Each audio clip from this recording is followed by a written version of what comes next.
Board of Selectmen. It is January 7th, 2025 at 4:30. First order of business will be the pledge of allegiance. Pledge allegiance to the flag of the United States of America and to the republic for which it stands, one nation, under God, indivisible, with liberty and justice for all.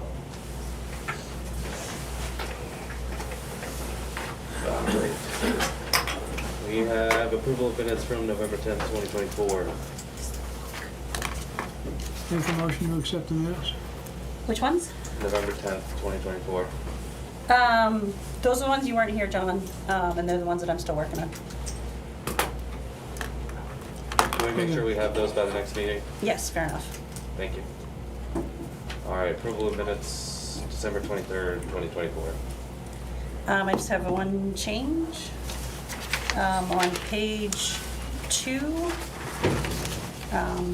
in the bulleted list, underneath draft 2025 budget and warrant, fourth bullet, last sentence.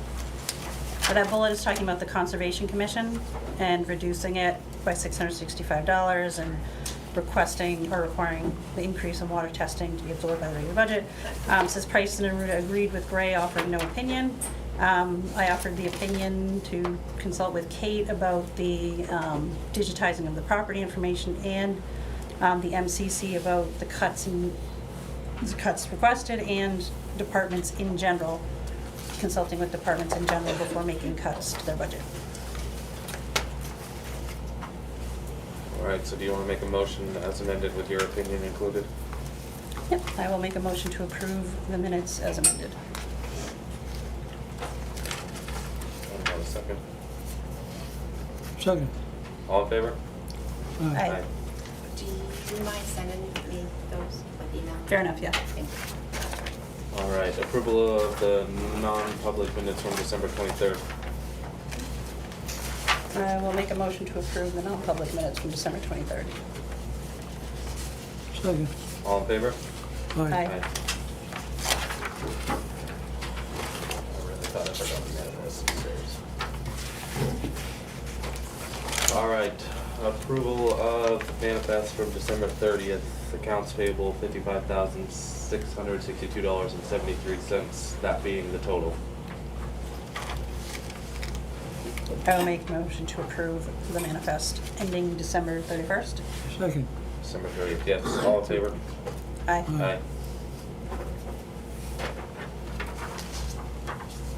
All right. Approval of manifests dated January 6th to January 13th. Payroll, $34,417.64. Payroll liabilities, $10,758.22. Accounts payable, $254,312.45, and $200,000 to the Madison Elementary School, for a total of $499,488.32. Make a motion to accept the manifest. Second? All in favor? Aye. Aye.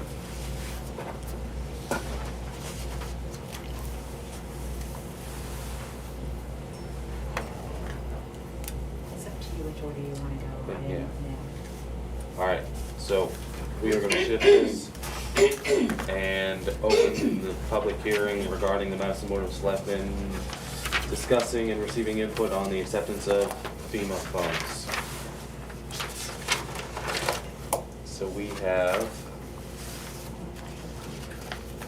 2 checks from FEMA, one in the amount $263,835.77 and one in the amount of $123,431.33 for a total of $387,267.10 that we need to receive as refunds for this damage from both storms, correct? Yes.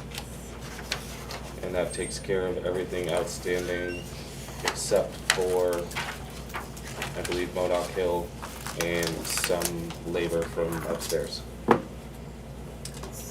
Is that right? I'm pretty sure that's where we're at.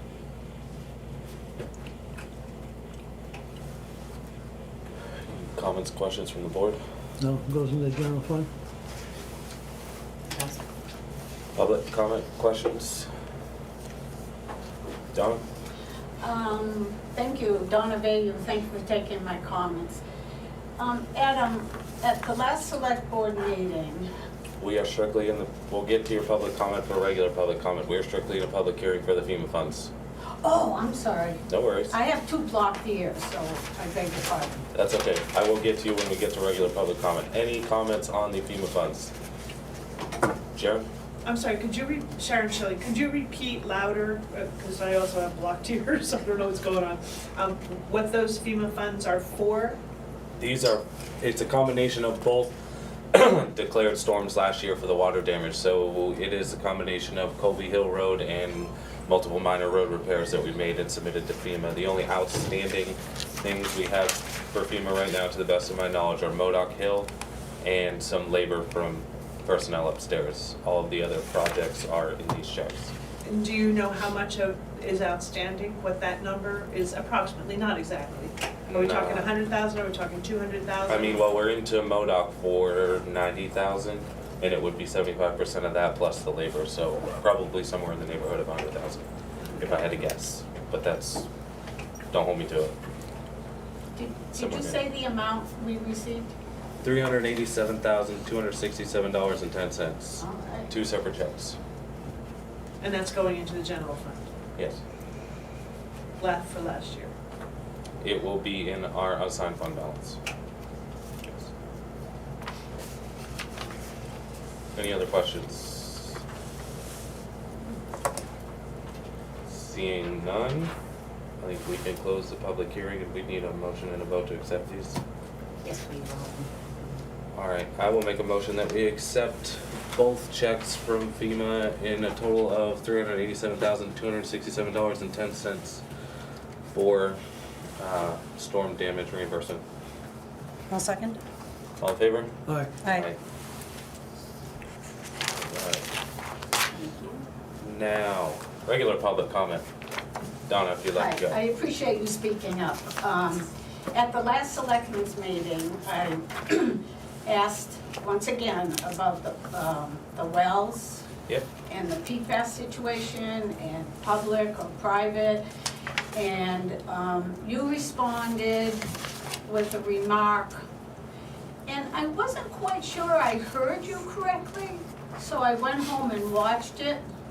You had referred to the town's situation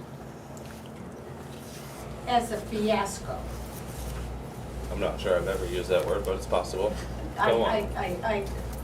I can assure you, Yeah. I wouldn't be here asking such a question if that wasn't in fact true. Okay. Can you explain what you meant by that? I can't because I don't remember saying it. I'd have to go back But and watch why. You did say it, I promise, okay? I'd have to go back and look and see why I said it and what the context was, what it was referring to. It was referring to the PFAS situation the town is confronted with. The wells, is it private, is it public? I think your constituents would like to know what you meant. And By I would have to go back fiasco. and watch the video to understand fully what I was speaking to. More than likely, I was speaking to governmental red tape and whether or not it was a public well or not being such a hard task to figure out. But that's total speculation without knowing what you're talking about. We weren't talking about it, we were talking about the town's situation. And you said, we found ourselves in this fiasco. And I'm not saying I didn't say it, I'm saying I don't remember saying it and I don't know why, so I can't answer your question without seeing the video. That's the best you can do? Yeah, I'm not gonna put Do my you foot in my think mouth it's a without knowing what I fiasco? was talking about. Do you think it's a fiasco? No, No. I think it's a Well, problem. that's good clarification. Sharon, Can you give us an update on where we stand with all of the I'm going to testing, all of the, direct you to Joy. Yep, I had a big long list to talk about in my selectmen's okay, list. if you wanna wait and do it then, yeah. Okay, We can wait. Okay, yep. We also have part of it on the agenda for later. yep. Thank you. Yep. Nicole? Do you want to say my name? I don't forget ever. If you could, yes, please. Yes, East Madison Road. I went to the last, budget meeting, I think it was the last one, not sure, Dark Days of Winter. And it was mentioned about the grader, and it was mentioned that the cost for lack of a better word, cost benefit analysis on purchase, rent, blah, blah, blah. It came out better that it was more beneficial for the town to rent a grader than to purchase one or this one. So I was wondering if, based on that information, if the selectmen had plans to vote it down on the warrant article, since renting was a better deal for the town. Rental may be a better deal if you can rent one. They're not always available. I understand, but it There's only one of them available in the valley. it was explained that we only grade once in the spring, once in the fall, and then if there's a severe storm. So I just They didn't. graded my road 5 days ago. I know, I'm just relaying what was stated Oh, in okay. the meeting. And I just want to know, based on that, to save money, in any effort to save money, would you consider voting that down, being it so costly? I won't. No, I don't think so. I- I don't know that I've seen the cost benefit analysis to prove that theory, because the last I heard, Joe Dean did a pretty in-depth study on the grader and came up with us buying one was the best option, but I'd have to take another That's look. not how No. it was explained, so, Just- all right. His last report that he did, when he did 3, and the final one concluded that renting was actually the best option. But again, to John's point, if it's available. Right, Yeah. and to the best of my knowledge, the only one available is through Burke, and it's not always available. Okay, Is that in Tamworth? Somebody said there's one available in Tamworth. Perks and Common. Yeah, Burke's in Conway. Yeah, somebody but- said there's one available for rent in Tamworth. But somebody also mentioned one in Ossipee. Okay, so, based on your current knowledge, there may or may not be one available, at the time when we might want to use it. The other, I was looking over some, minutes, and I think it was October, but don't quote me, about adding of personnel to the highway. And I didn't know where it was coming from a budget standpoint, because I'm looking at how it's broken up in the book, and I mean, are we taking that money out of Parks and Rec? Because there's not a lot to take it from, so that's a concern of mine. The higher, is that, okay, was that high? If I recall what you're talking about correctly, it was the hiring of another person for the Yeah. DPW, and that money was in the budget. Had enough money in the budget to cover that hire. Not in the DPW budget. Right, Yes, in the so, DPW budget, that was the discussion we had. Yeah, we went through and we came up with, I want to say, $10,000, possibly 17, because Josh had estimated that there would need $27,000 by the end of the year. And in that meeting, folks came up with, I can't remember whether it was 10 or 17, but there was still a balance outstanding because it was not found in the DPW budget. I'd like to take another look at those minutes. so my concern is it was the town attorney and the moderator made it really clear at last year's meeting that we only have that little section to take from. We can't go over to this page and take from this section, now that we've broken the budget up into 3 separate sections, and Parks and Rec being one of them as kids, right? We don't want to be taken away from them. And I did notice Nicole. last minute that it says there's a TRA approved over expenditure, so I didn't know if that was from last year, and I didn't know if maybe you were gonna ask for them to ask them to approve an over expenditure. All right, one, the Parks and Rec budget, that's part of the DPW, is not for the kids, that's for maintenance. Oh, okay. Beaches The and- recreation Yeah, okay. has its own. All right, good. As far as it being broken up, if I'm not mistaken, that theory that we can't take from one and move it into the other has been debunked. They were really adamant about it at last year's meeting. The lawyer and George Epstein said you can only take from this section, not another section, and they went over it very clearly. Because And I think we've had discussions after the fact, and that somebody can correct me if I'm wrong, but that is not necessarily the case. However, the over expenditure was, Because of the The- road on Colby Hill. yeah, Colby Hill. Okay, That was an all right, yeah, emergency yeah. expenditure for rainstorm damages. Oh, all right, yeah. Well, I just didn't know if there was no money in that section, because I've been asking for clarification on that for years, and it did go back and forth, but they were really adamant in last year's meeting that it can only come from those 4 lines. Okay. So that's my point, I just wanna Yeah. know that if it would be a DRA over expenditure, or because we can't take it from another line legally. I don't believe so. We don't. I believe we can move it around, and I think that's the advice that we got after the fact. Sharon? Something that Nicole said that triggered, I just want to make a comment that the town has a habit of, after the budget is passed and during the budget season, creating new hires in positions that did not exist and hiring individuals and or doing payroll increases that were not planned in the budget. One of the things that, as the advisory budget committee, we brought up a meeting or two ago was the opportunity to stop doing that, because it makes you better able to manage the budget, and making sure that the department heads are using their budget process correctly by adding in those positions for the beginning of the year, not hiring someone in October, holding off, unless it's an emergency. I get that emergencies happen. But I haven't seen an emergency happen in this town that requires the hiring of someone in the entire time I've lived here. So I don't understand why we hire individuals in the middle of the year when they're not in the budget, they weren't planned for in the budget, and it causes that particular salary line to go over budget. I get that within the context of that whole department's budget, you're looking at the bottom line as selectmen.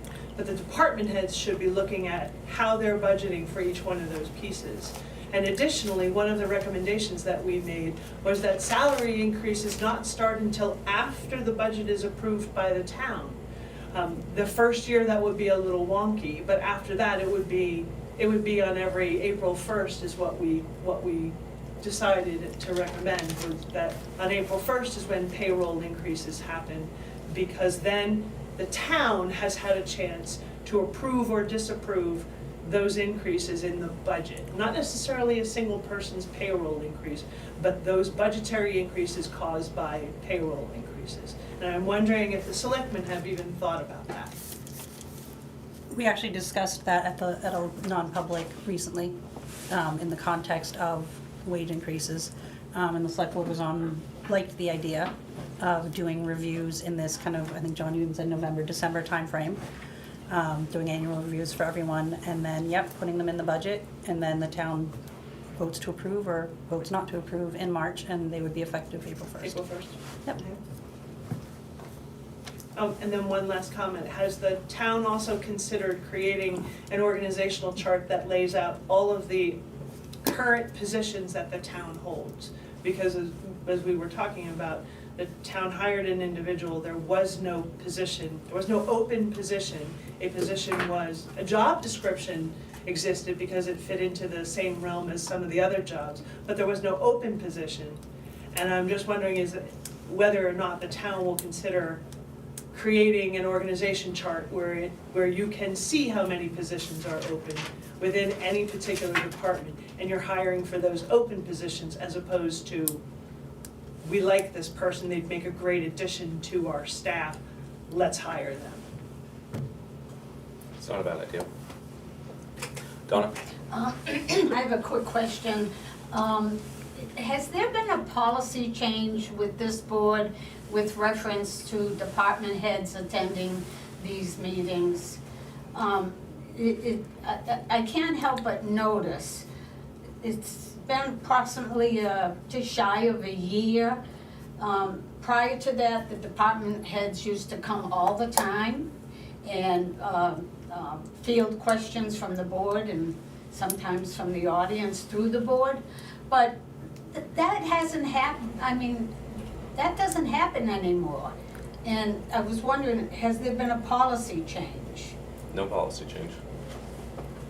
Can you comment on my observations? I want to make sure I word this properly. It's not a fiasco, but so you speak to rec director in general. She is typically at a game or a practice or something of that nature during these rec meetings, and I typically get a phone call or an email that's saying, is there anything from the board that I need to be in attendance for tonight? And usually the answer is no, because she can relay her messages through me and I can get that out to the board.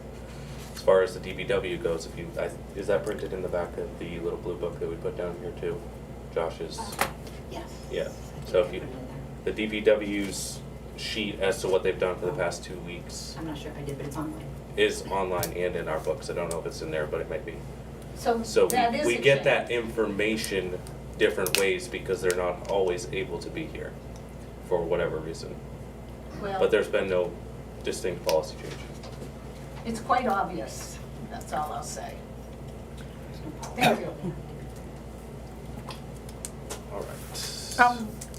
Slight side question, usually the department heads do presentations about their budgets for the year. Is that at an ABC meeting or is that at a select board meeting?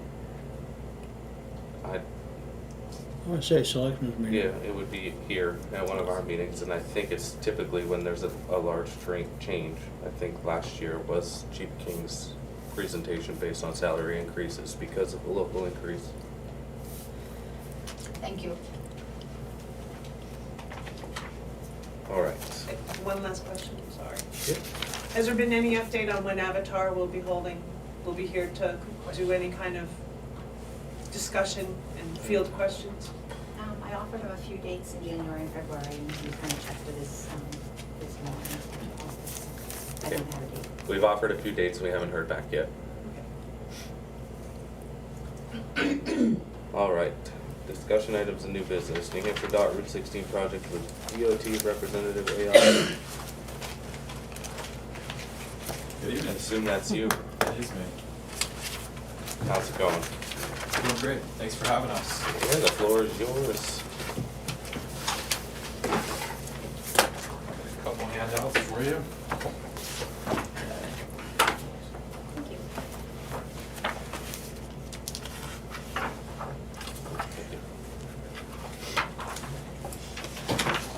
Thank you. Is there a better place to stand or Thank sit you. for the camera, or? The microphone's usually a good spot, but I don't think it's taped down. I think you can pull it up and move it forward. Okay. I've got a few extras for the audience. Just pass it. We don't have enough for everybody. We'll share. And then, so this is really the 11 by 17s, but I did make, Actually, Copies. Selectmen have them back. oh, they do, great, fantastic. Okay, wonderful. So I will leave one in case somebody has a question, and for those that were not able to attend the public informational, I did look at it earlier. last month. Great, all right. All right. I do have a few business cards in case you have questions later. Thank you. Thanks, sir. All right, so thank you for having me. My name is Jason Ayotte. I'm the project manager for the Albany 29597, which is now being renamed the Albany Madison 29597. And I just wanted to really come here because for the most part, the town of Albany was the community that put the project through North Country Council into the 10-year plan that happened in 2015. It was not an oversight that we didn't include Madison, but Route 16, which is the project, the original project limits were from the Tamworth town line in Albany, all through Albany into Madison on the 16 stretch, back into Albany, and ended at the Conway town line. That was about 6.5 miles. We went through about a year and a half study working with our data collection efforts as well as the town of Albany to identify the best locations to be able to spend the money, because that stretch of roadway for nearly 6.5 miles is nearly $40 million when you look at the need within that section of roadway. Most of the roadway is a concrete slab that was constructed in the 1930s. We've got intersections, it's a higher speed roadway, 113 and 16 is an intersection of concern, which we had members of the community from Madison that attended the last 3 meetings as well, and Chief King attended the very first one that we had back in 22. So I thought we had a very good representation of Madison and Albany within the community during those meetings, which was fantastic.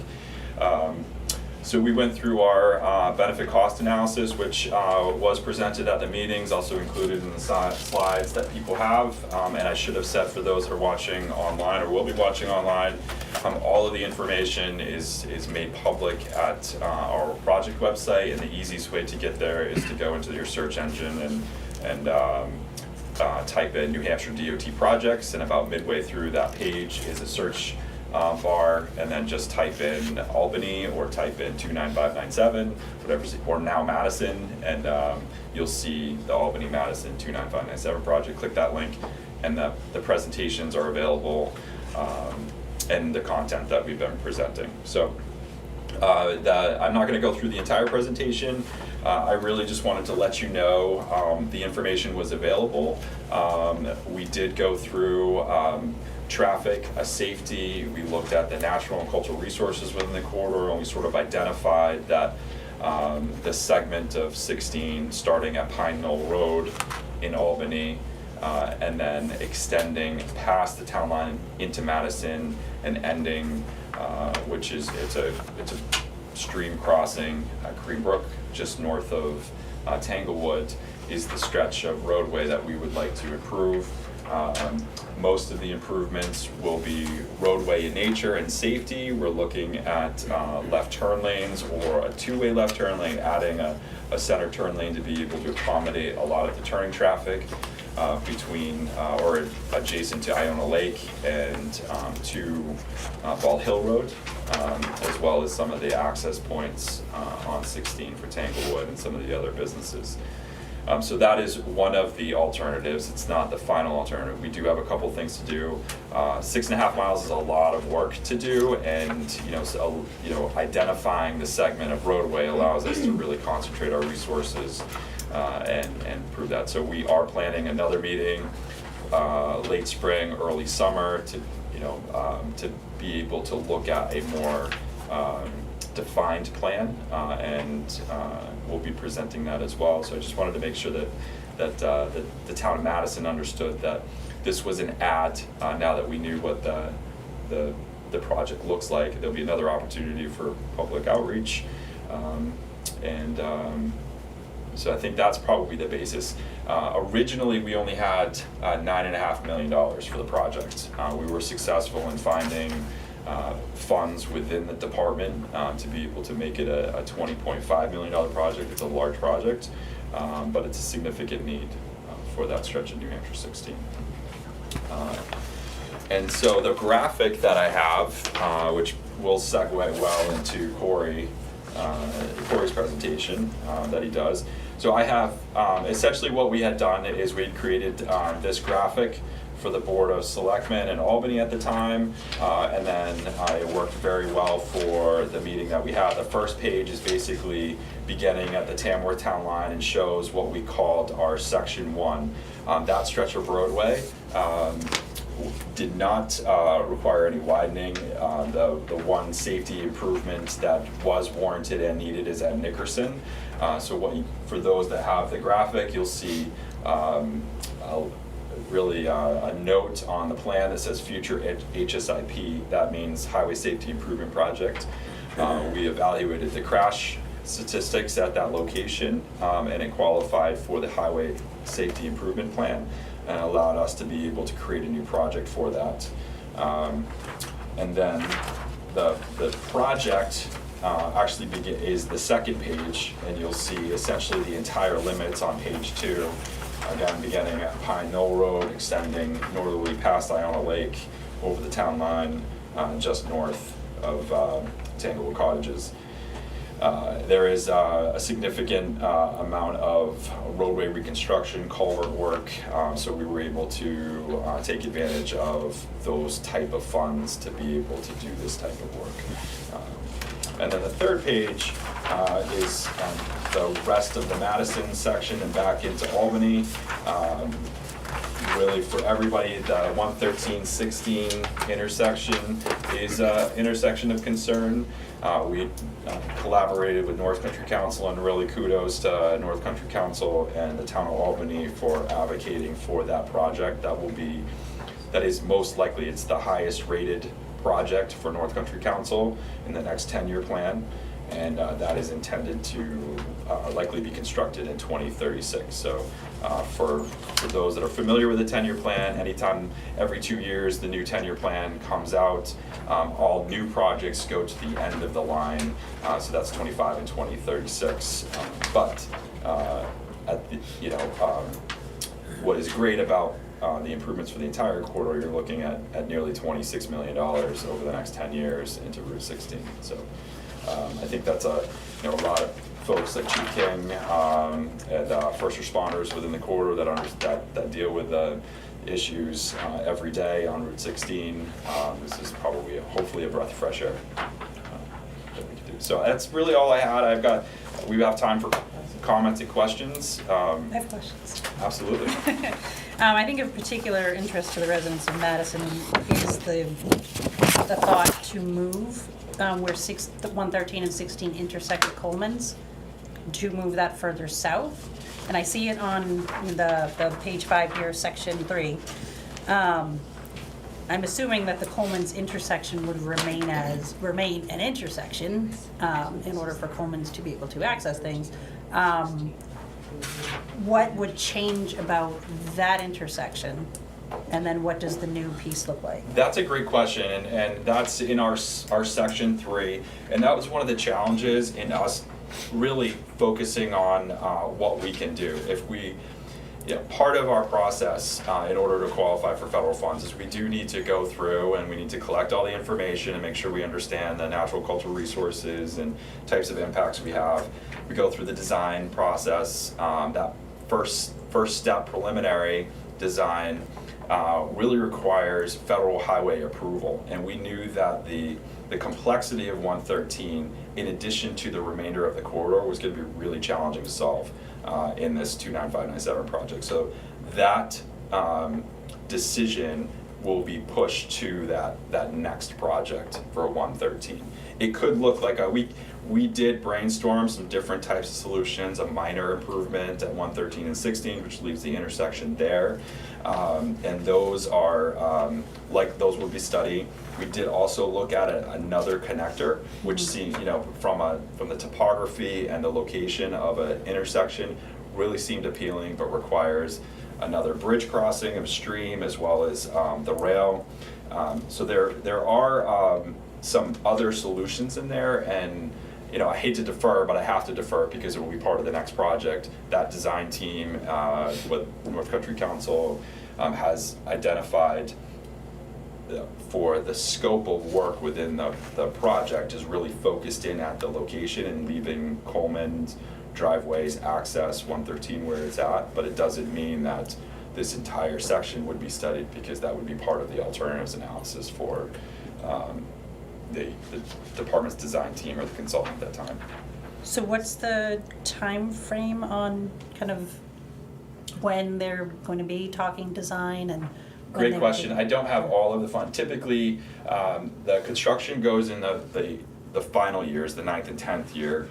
Right away will usually go in the 5-6 years, and engineering will be in the 3rd, 4th, 5th, depending on how the 10-year plan needs to be programmed.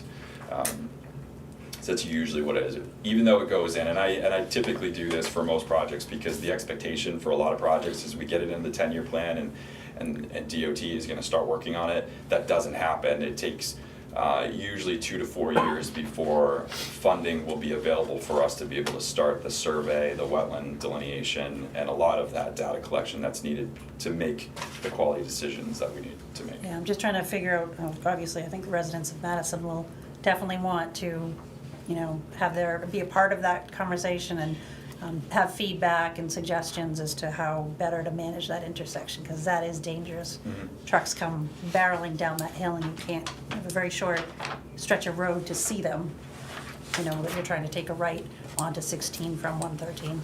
Understood. No, it's a great comment. It was a number of comments that we heard from the Wildwood community in Albany and Madison residents that came to our meeting that use 113 and 16. We did hear that quite often. Yeah. So are we talking 2 years, 5 years, 10 years? For the construction? For the design, for like a final design or for any the changes that project would that I'm be- here to talk about today. Well, just that particular intersection, because again, That that's a- intersection, right now, it's not signed into law, so there's no actual funding for the project. Okay. It is the top-ranked project out of the North Country Council. There's enough in the allocation. Every regional planning commission gets a certain amount of allocation out of the 10-year plan. So right now, I can't say for definitive that it is in, but all signs are looking really good for that project. So as far as design, if it goes in and signed into law at the end of next year, then you're looking at probably 2030, 2031 by the time that you're seeing activity in regards to that. I didn't go through the construction for the Albany-Madison 29597. We're hoping to start final design this year, which allows us to start right away and right away negotiations in 2026, and we're looking at construction in 2028, 2029, starting in those 2 years. Most likely, it's a 2 to 2.5 year project to be able to construct it. So we have like 5 years before that really gets going?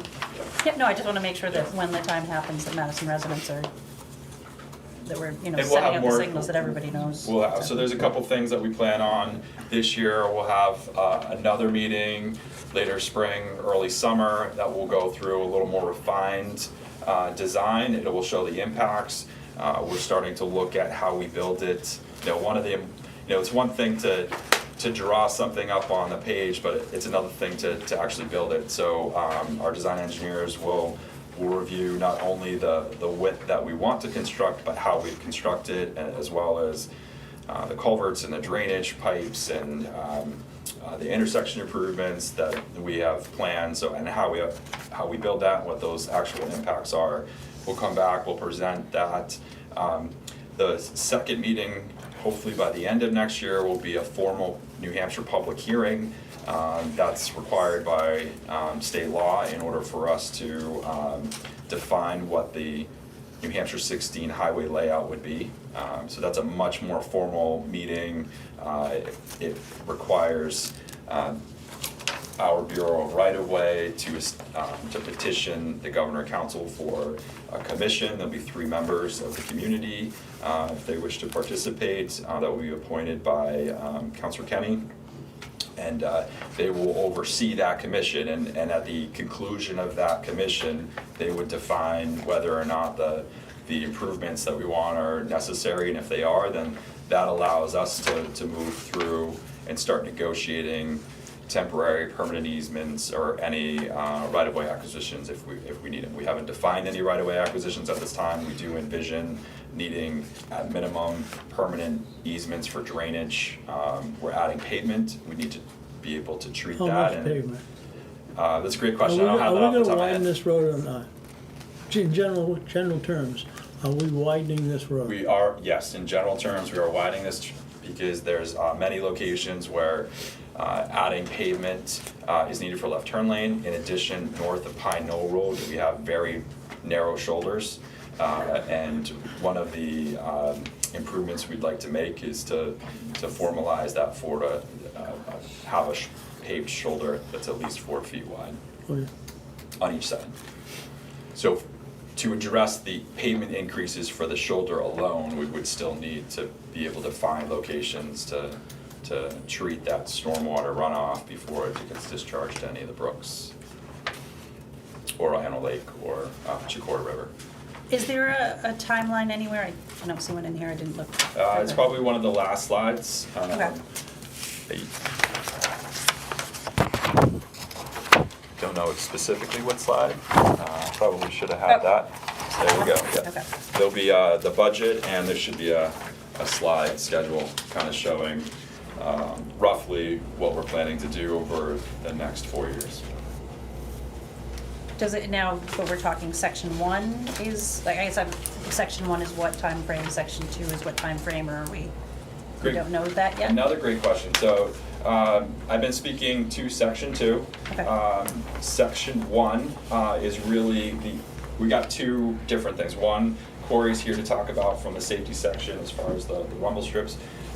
What I can speak to is on page 1, that yellow information that points to the future HSIP, Highway Safety Improvement Plan at Nickerson Road. We are continuing. So one of the things that we did, we brought most of the 6.5 miles up to concept, preliminary design, in order to go to the next step to identify what the specific impacts and construction is needed. We got to do a little bit more. We'll be doing that for section 2 as well as the location at Nickerson. So we're going to continue to do that. Now the funding for that is based on a 4-year period. Also, and Corey is responsible for that. So depending on how the cost of the projects that are currently in, and a lot of those types of projects are the road safety audits that get moved forward into intersection projects, standalone projects by themselves. So this is very similar to that. So we're hoping to target, long story short, hoping to target 2030 as a construction year, and that's going to be, we're going to continue to advance. We basically like to get projects what we call on shelf and ready to go, and if we have funding, then it becomes available to do that. So, but most likely it's 2030 For section 2? for Nickerson. Section 2 is 2028, starting 2028, 2029. And then section 3 is 2036. And specifically within section 3, it's the intersection at 16 and 113. It's not the entire section that was applied for within the 10-year plan.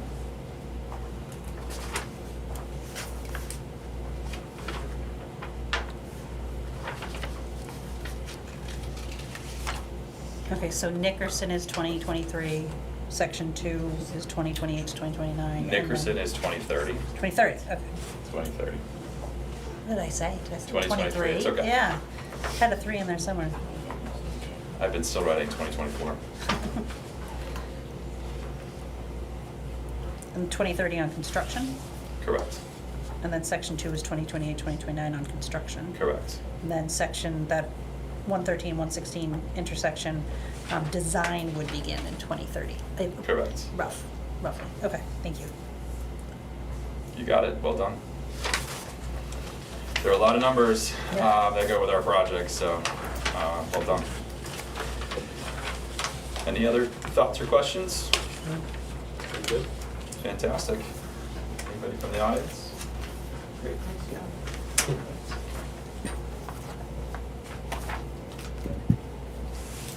Allow Corey to go.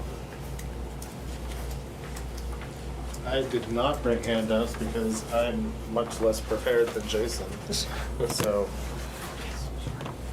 grab the mic.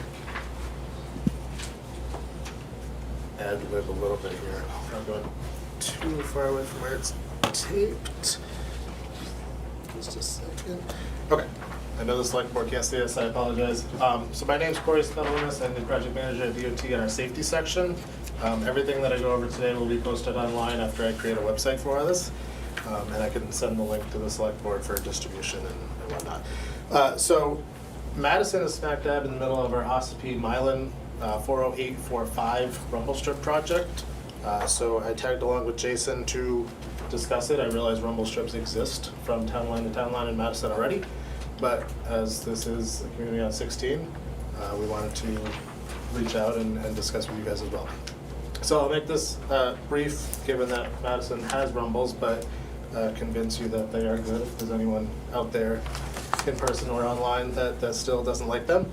We'll go over real quick the project's purpose and crash information, some safety countermeasures, aka the rumble strips we're looking to install, specific project locations, where the limits of this project are, next steps, and then we are here for public input.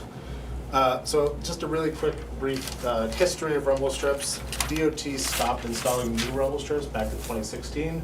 That was a combination of a lot of negative public outreach in conjunction with rumble strips being installed incorrectly. So there's a hiatus put on those to kind of revamp how we did things, how we installed them, our guidelines, our procedures, all that. That's been done.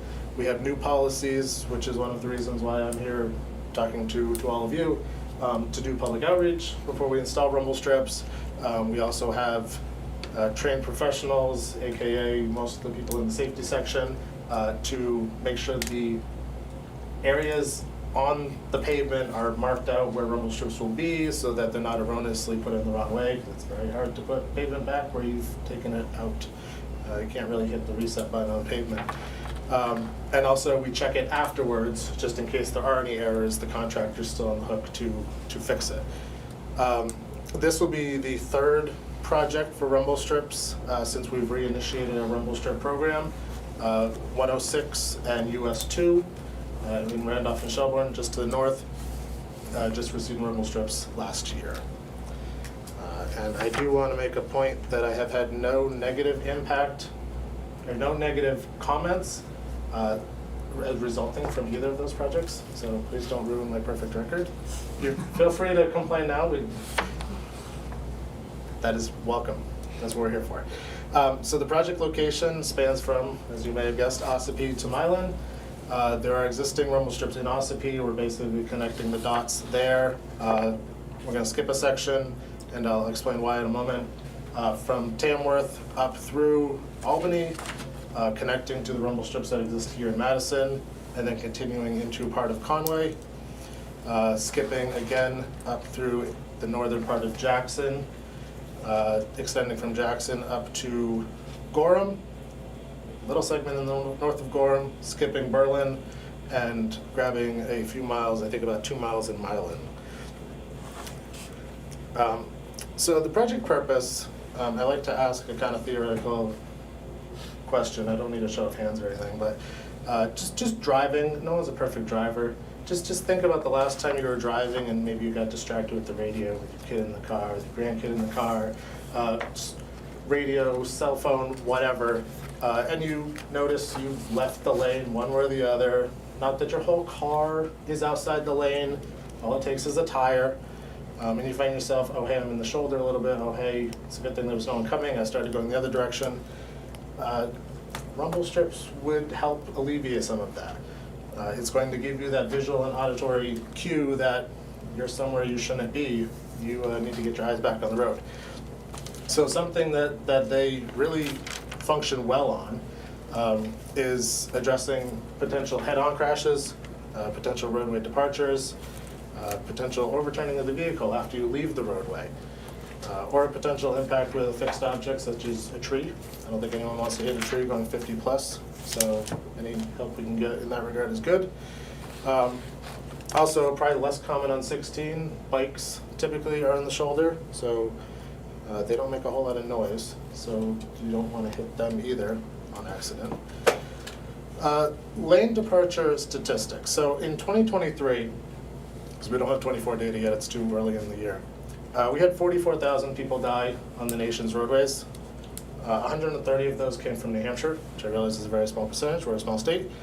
51% of those fatal crashes nationwide were due to roadway departures, or lane departures, rather. And that's all inclusive of either going off the shoulder or going across the center line. New Hampshire is a little bit better, we only had 39%, but that's still a very, very high number. So that equates to 51 of our 130 fatalities were people leaving their lane and striking either another vehicle or a fixed object. Something of note, fatal crash locations are random, and that means that I can't tell you that just down the road, if there's a corner, that's where the next fatal is going to happen. But we can tell you that fatal crashes are predictable. We can look at the character and context of the roadway, look at the shoulder widths, look at the geometry and say, this is highly likely that if something's going to run off the road, it's going to be on this corridor. And 16 is one of those corridors. We looked up some fatal crash history on 16 over the last 10 years. It's been 31 deaths over the last 10 years on Route 16. Most notably 6 of them in 2016. Unfortunately, I don't have a town breakdown because fatal crash data is a little tough to acquire sometimes, but 31 is a pretty good number. So what are rumble strips? I feel like Madison's probably pretty familiar with it, being in town. So rumble strips are obviously milled pavement that's either on the center line or just off the travel line, the white line on the shoulder. And those have been proven through countless studies to reduce fatal and injury crashes. You're looking at about 44 to 64% reduction in crashes for a center line, and that reduces head-on crashes. So you're well over 50% reduced chance to hit somebody head-on if there are centerline rumble strips present. Similarly, 13 to 51%, and I realize it's a very large range, reduction of running off the road if shoulder rumble strips are present on the facility. These are very low-cost countermeasures and very, very fast to put in. Route 2 had like 8 miles, I believe, of rumble strips. It cost about 130 grand. I mean, it was very insignificant. They had it done in less than a week. There was almost no disturbance to anyone. Going back to some of the segments that I skipped over when I was describing the project limits, that's generally due to the rumble strip requirements. There are set criteria to install rumble strips. Notably, you need at least 40 miles an hour posted. You need the pavement to be in good condition, so if it's set to be repaved or such in the near future, or just, we don't want to install rumble strips and then have the pavement deteriorate and make the road worse. We won't put them in at that situation. The centerline rumble strips need at least 28 feet of pavement width, and that's so they don't get errant hits and cause what we like to call nuisance noise. And then the shoulder needs at least 6 foot minimum width, and that's mostly for bicycle accommodations. They need at least 4 feet, and our rumble strips are 1 foot off the white line, so that gives them the 4 feet to work with. We have 2 types of rumble strips. We have the rectangular corrugated rumble strips, which are the more conventional ones you'd see on the highway. They're basically grooved out rectangles. What we have out on 16, I keep pointing out here, we're not on 16. 16 in North Madison are called sinusoidal rumble strips. Sinusoidal rumble strips, which we call mumble strips. And those are kind of in a sine wave. If anyone's familiar with math class from high school or college, it essentially mimics a sine wave. And the benefit of that is it still provides all the auditory and visual cues, but they're to the driver inside the vehicle, but they're about half as loud to someone outside the vehicle. So if you're driving through, let's say a residential area, someone lives off 16, they would hear about half the noise with these rumble strips as the conventional ones, which were our standard up to very recently. For a quick comparison, I realize Select Board certainly can't see that and the audience can't either. I do have a noise thermometer, and just it just reinforces the decibel levels, I guess, that show that these are half as loud. Just for number reference here, mumble strips at 60 miles an hour have a decibel level of 74. If you have roadway noise hit at 65 miles an hour with regular rumble strips, standing 200 feet away, you're about the same range. It's that different.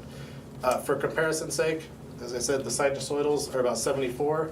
A truck with Jake brakes is about 104, so that's 30, so we're looking at about 6 times as loud. Actually, that's not even right, 8 times as loud.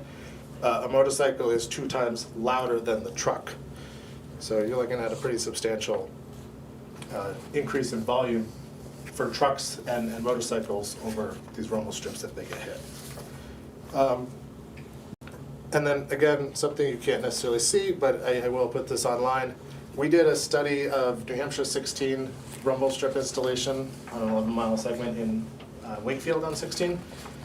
And the volumes of traffic, right, about 7 years beforehand, 7 years after these installations were completed, the traffic volumes went up about, I don't know, 1 2/3. We went from about 40 million vehicles a year to about 70 million vehicles a year, and the crash rate still got cut in half. So, I mean, just looking at the chart, we can see that, I'm looking at the chart, we can see that even though the volumes went up substantially, the crash rate actually went down, which is a testament to the success of these rumble strips. So this project is set to advertise in March this year.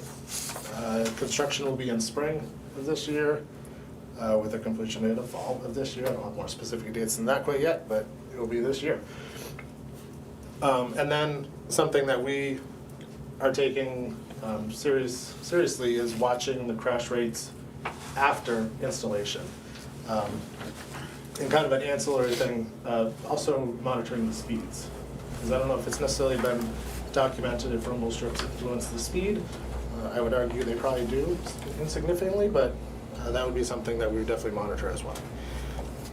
And I can leave some business cards for anyone who wants to follow up. That's what I got. That wasn't quite as brief as I was hoping, so I apologize. But if there's any questions or comments or feedback, I certainly welcome it. For electronic vehicles that electronically have lane departure, would that have an impact? No, the pavement markings will still be as they are today. So that's what they typically detect. So the rumble strips are going to be the center line, the whole section, Tamworth, all the way up to the Conway line? Where eligible, yeah. Okay. And then, same thing with the shoulders. So do we know what sections are gonna be? I have a map and I can provide that. I should have brought a printout of where they are. Shoulders are not nearly as prevalent on 16 just because there's not shoulders to put them in a lot of places, because we need at least the 6 feet. And Because it talks about, the project involves widening of shoulders only where necessary to install. Right, well, those that would be part of strips. Jason's Okay. project. Well, that was my question. If you're talking about doing the rumble strips now, and they're talking about widening the road, are you coming back to put more rumble strips in later? So we made the decision because that the Albany project that Jason just spoke to isn't going out until about 2028. If we can get these in this year, that gives us 3 years of coverage that we wouldn't otherwise have. Right. And because they're so cost effective and quick to install, it didn't make sense to skip this 6 miles or whatever length it is. So they will be installed under this project and then reinstalled after they do their roadway work. as And part at of the that project. point, is the road gonna be wide enough to have shoulder rumble strips, or still just center line? We've talked about it. Right now, I believe there are 5s, but I know we've talked about potentially TBD. Okay. How long will it take once construction starts? For the rumble strips, Yeah. they're pretty quick. I mean, a couple weeks tops, depending on the contractor schedule. What's gonna be the impact to traffic? So traffic, so when they did Route 2 earlier, well, I said earlier this year, because it's January now, in August, September, when they ever did that, they kept 2 lanes open for the most part. It was kind of like just a rolling traffic pattern. If they needed to narrow to 1 lane, they had flaggers, and they would do it. When they did the center line, I believe they had traffic going on either side. So it was a minimal disruption to traffic overall, and it's hard to pinpoint where they'll be specifically, just because it's such a mobile operation. Will it be affected by mud season? Shouldn't be. They Yep. shouldn't be staying on the pavement. Okay. So.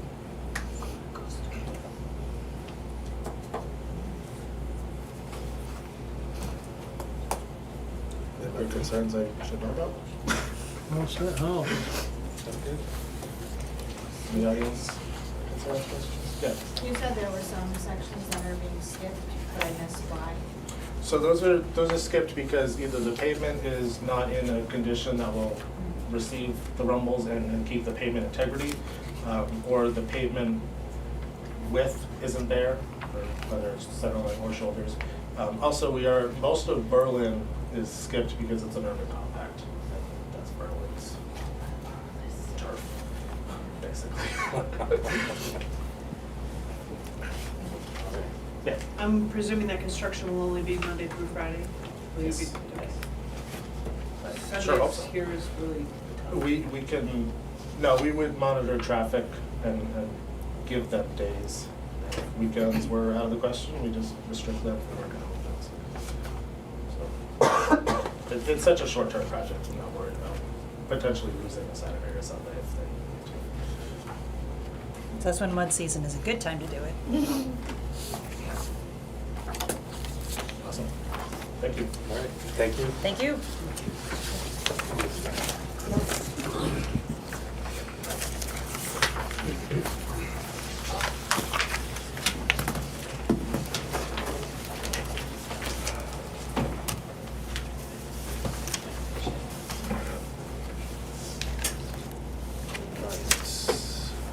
I'm gonna let them exit, and then Mr. Olson, the floor will be yours. Thank you. Thank you. Thank you very much.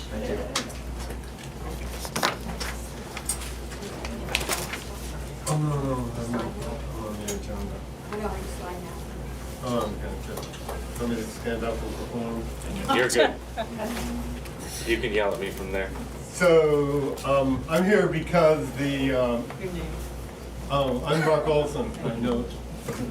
I know. But, I'm here because the planning board, voted to ask the, selectmen to include a warrant article for some money to do a master plan rewrite. Had a expert come in and speak to the board, and we looked at the existing plan, and we were really hoping at least to get some money and at least bring the topic to the full town. And if they vote for it, good. If they don't vote for it, good. But we never have the vision discussion, and we haven't had it for 20 years, and both the world and the town have changed significantly, developing pressures on the town. What we want, I mean, our original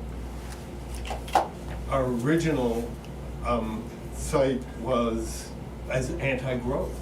Was back in the 70s and the 90s. We were trying to slow down growth, and now we're in a position that the only thing that's getting built are fancy houses, no workforce housing, and and so is it time to get together as a town and reset our vision and do it in a master plan? And I'm doing this on my own because we meet tomorrow. We haven't met since I heard that the money has been cut.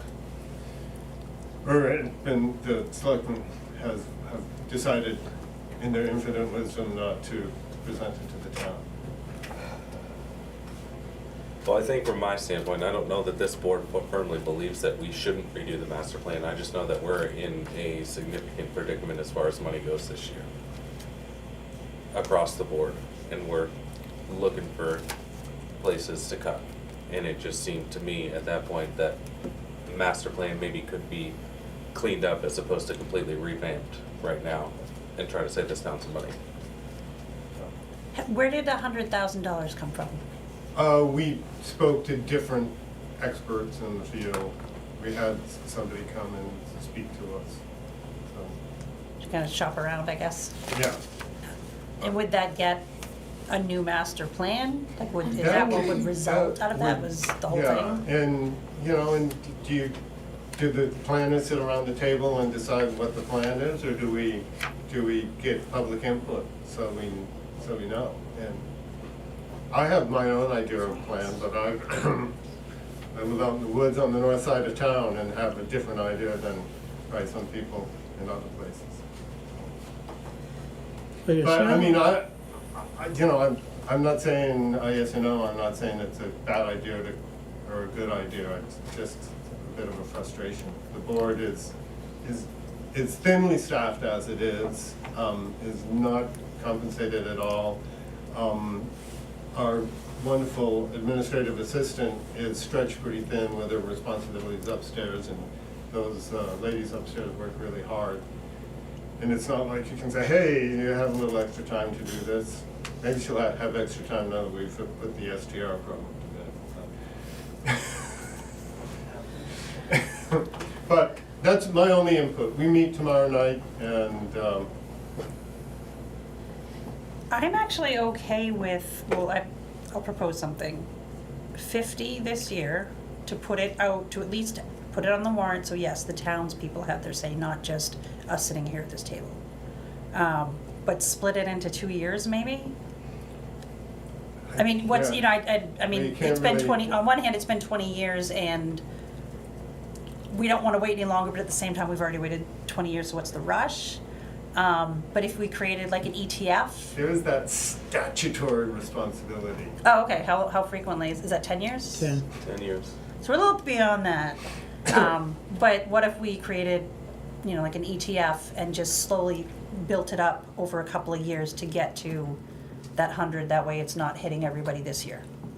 I'm not opposed to that, Okay. so. But I think it's something we should look at as a town and think about. Because it's a foundational document to our regulations. Yep. And, you know, if the foundation's not there, then the regulations, you spend it on the lawyers down the road. Well, what if we do it this way? What if we put it on the warrant as a $25,000 warrant article, put it into an ETF, and that opens a conversation at town meeting? And if the town this year decides they don't wanna do it, then we don't put it on next year. If they decide they wanna do it, we put the other 75 on there, and then we don't take very much of a hit at all this year. Okay. And we can absorb it next year, where hopefully things aren't quite as treacherous, money-wise. Does that make sense? Sharon? Do we know how much 25 gets the planning board? I mean, if the quote was Oh. 100K, how much does 25 get you? You're gonna put it in, I think my point was Right. not to do anything with the 25 this year, just use the 25,000 to open the door and open the conversation at town meeting. To start building a fund, Yeah. like a capital improvement, you know, just building into it for a few years. I understand that, but if the town votes for it, then. Then it goes into an ETF, Right. and then we raise and appropriate the rest of it the following year. Which means, my question is, can he start anything with the 25 that would go into it this year?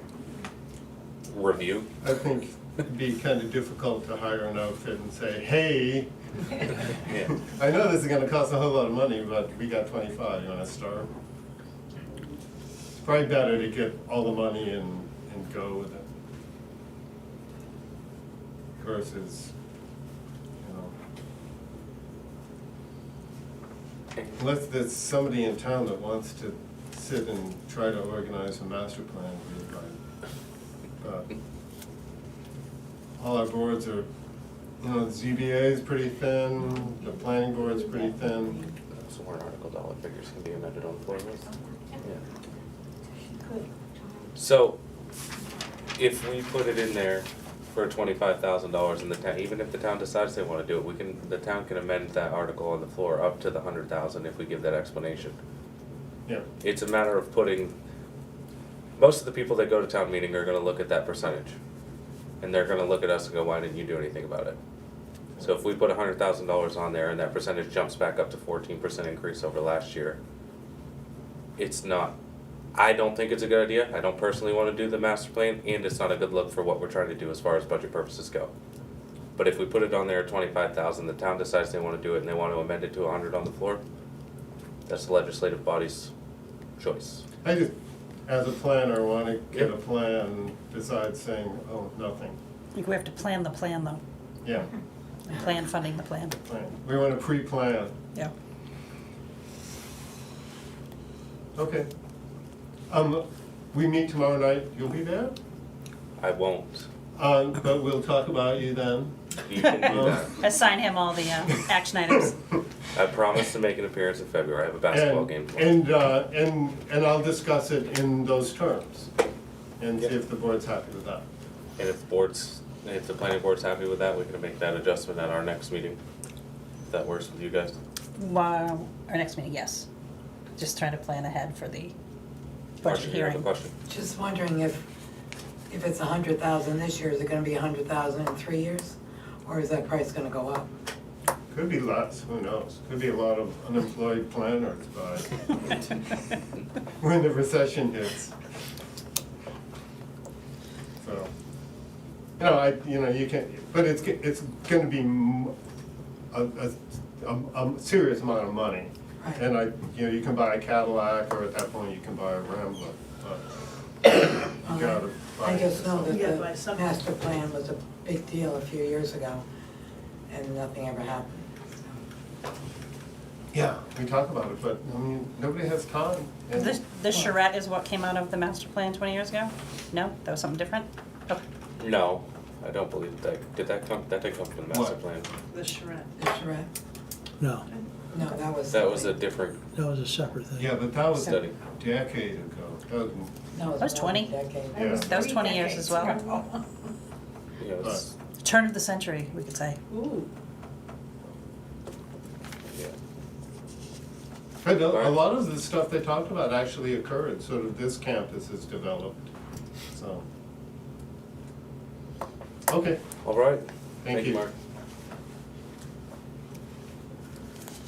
All right, now we have a request for relief of late tax payment fees. Tax map 121, lot 16.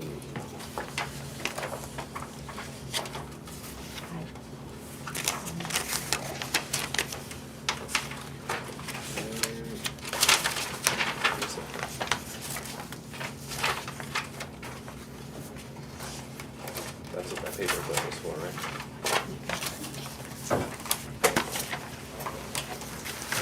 All right, do we have somebody here? Hi, how are you? David Donovan, 205 Sharpmont Road. So I'm kind of surprised this is the forum, actually, to be honest with you, a public forum like this to discuss this. I did write a letter to the selectmen, but I was told I had to come. Yep. We can do this in non-public if you. If you Yeah. can, yeah, Yep. that'd be great. Absolutely. Can we add that to our non-public at the end? Yep, we'll get through the rest of this agenda and then we'll add that to our first non-public in here. Can I just ask one more question? Do you actually, I mean, I did write a letter explaining everything. I mean, and I drove 3.5 hours to get here. It's going to take us another 3 hours to get home. Is the letter not sufficient enough to get a response on this, or? I'd rather stay because I want to voice my opinion. No, I understand, I did explain it, but I'm just saying it's like, I don't know why, like, I'd have to actually come to like a separate meeting. So, if I could try to answer this, I think there are two separate pieces. One is a request for tax relief that I think is appropriate for a non-public, but there is, I think, question about process, Oh, yes. about yes. notifications and what type of notifications. I think that is a component for a public meeting. Okay. And then there was a third thing I was gonna say that I've already forgotten.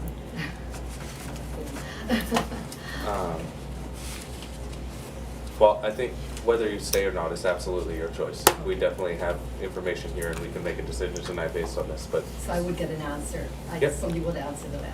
yep. Thank you. Do we wanna talk the process part now?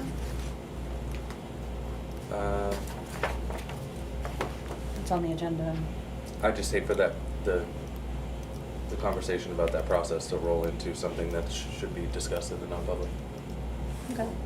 Just because we're talking about a specific piece of property and people that own it. All right, Mad TV regarding alternate board member and franchise fees. Hope Hutchinson, Chair of the Board.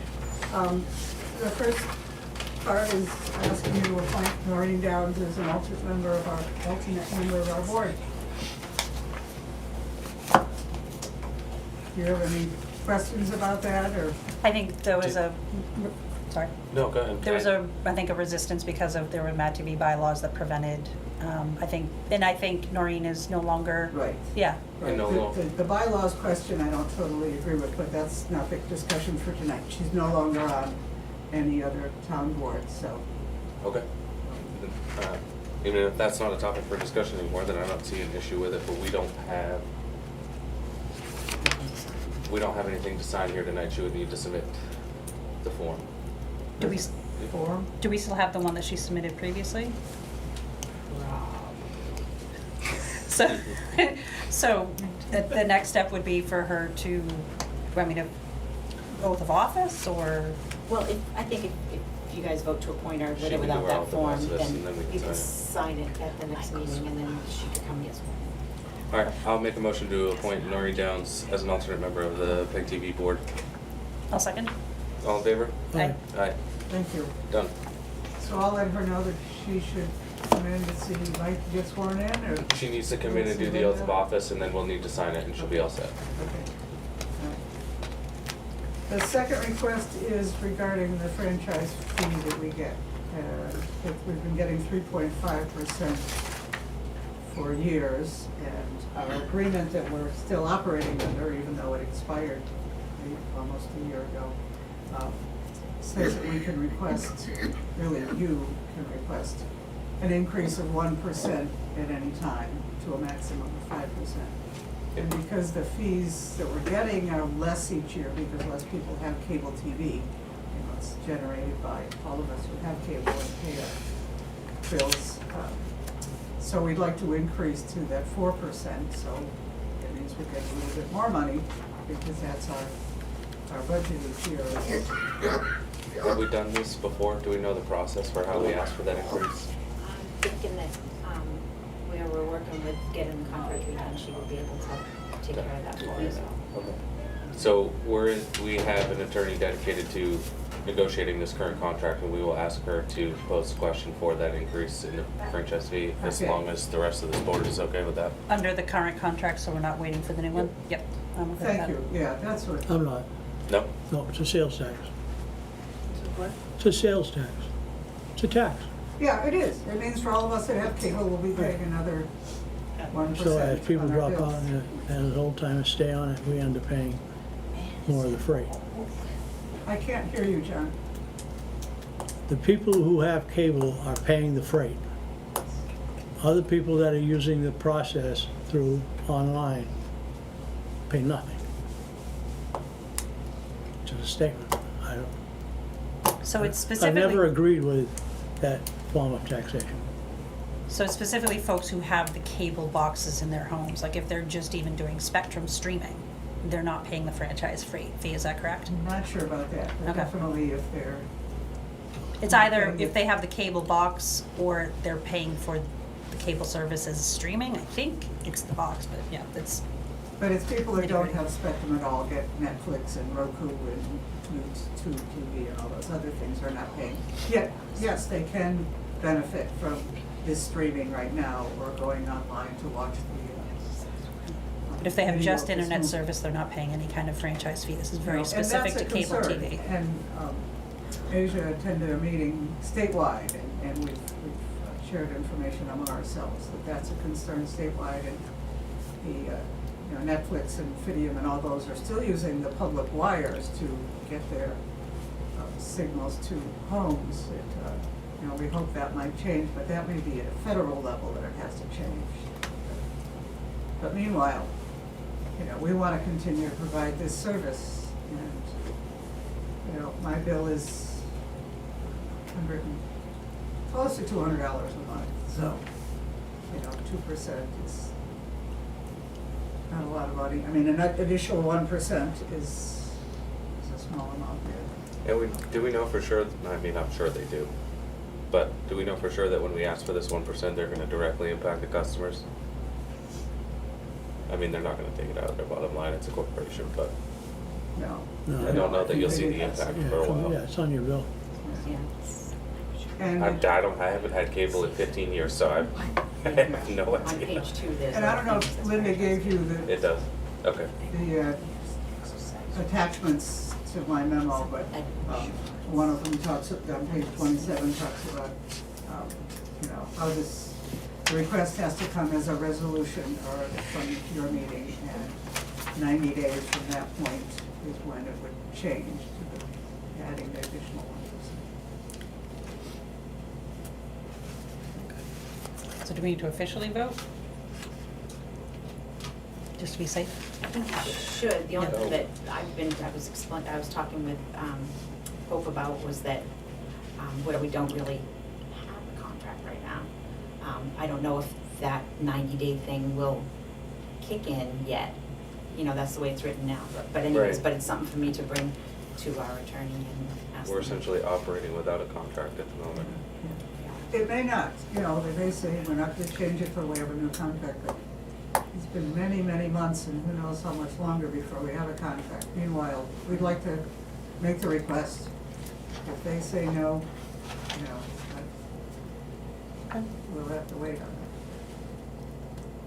I'll make a motion that we request Spectrum increase our franchise fee by 1% to 4.5%.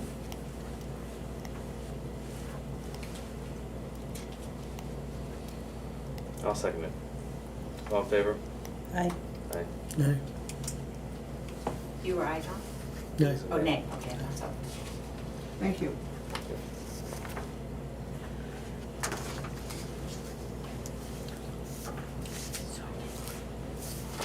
Alright.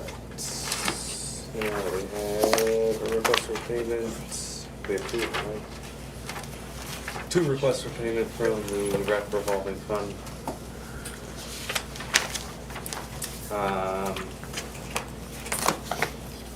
One is for $110 for the Madison Rec newsletter, 300 newsletters to be printed and posted around town. The other one is for $650, and that is for the DJ for the snowball. That seems so high. It is unbelievably the best you're gonna get right now because all of the private DJs are out of town. The guy we usually use gives us a significant discount, it's about half that price, and he won't be here that day. And the only people he knew that were going to be available were these guys. So we can't set up like an Apple playlist? Did that over Not if 20 you years want. ago at my wedding. We didn't have a DJ, we had a friend set up a playlist and it just Hopefully it's ran a for the one-time night. thing, and our regular DJ is back for the rest of our events, but it should be a much, I don't wanna say better event, because our DJ does a great job, but there's more to it with this one. Okay. And it's from the revolving fund. Hours is that for? 3, 3 hours? yeah. And that's from the rec revolving fund, which was created last year and is for donations. Yes, So, and we will be accepting donations at the event. and there was actually, I don't know if I'm allowed to say, but there was a very significant recent donation just under the wire for the end of the year, $500. So, thank you to the generous folks.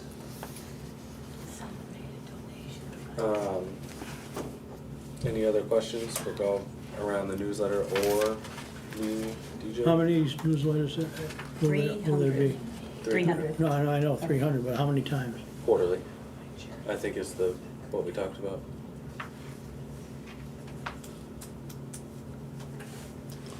It all comes out of the revolving fund?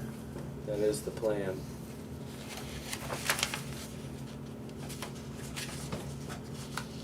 I'm good. Joe? I'm good. All right. Do you need a vote? Yes, Okay. Don't need a vote if we're gonna sign it, right? All right, I'll put this in the signature items. Yes, please.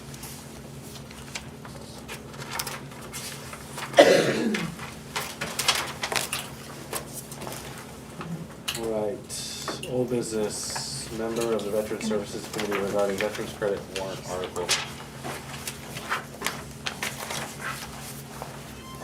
I assume that's you, Sharon. Yes, sir.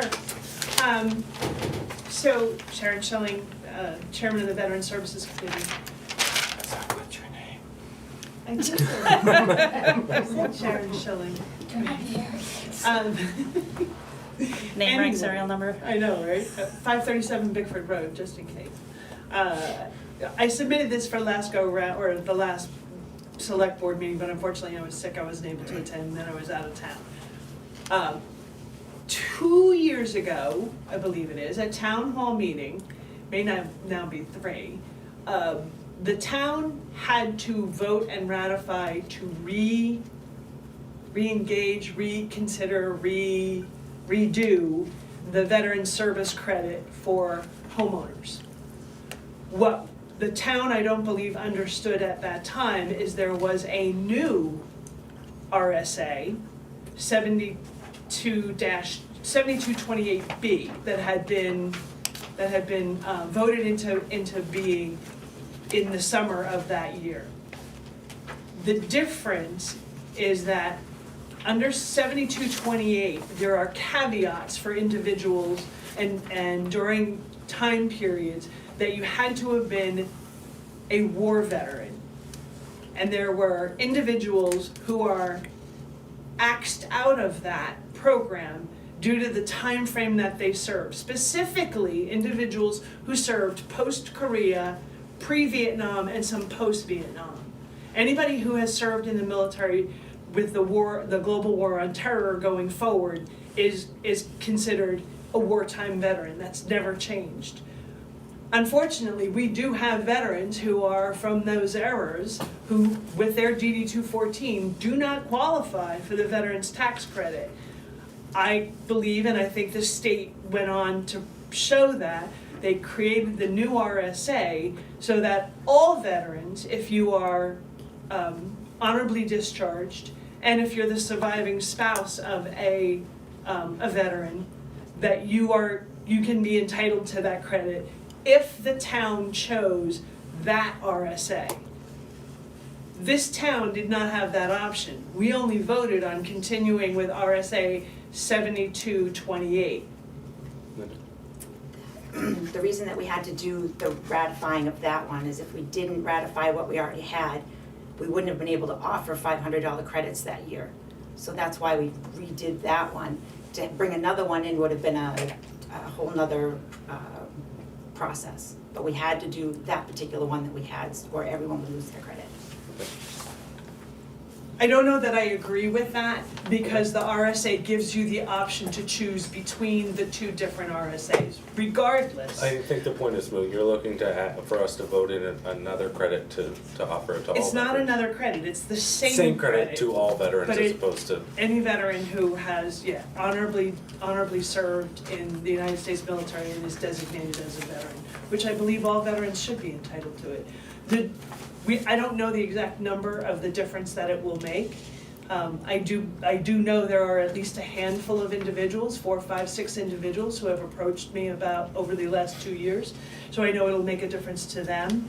I estimated on the high side that it would be about 10%, which I think is very high. We have about 300 veterans who receive that credit.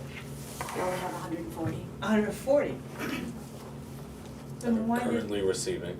Okay, so then the number would be less, Yep. obviously.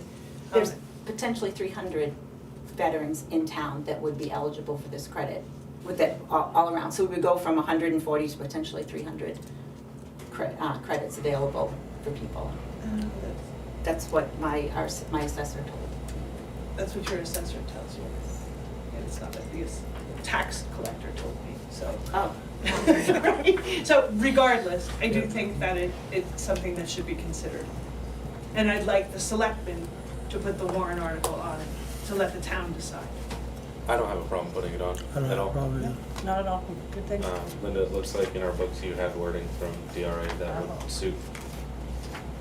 Okay. And I did send wording forward as well. I think at the last meeting, when you were ill, we had Linda check with DRA to make sure we were wording it the way they would want us to word it, and I don't think it's much different than what you sent us. And the amount is $500, correct? That's, Yes, it would be, Yeah. unless town meeting votes to change the amount, it could go as high as 700. okay. Can you go what again? Sorry?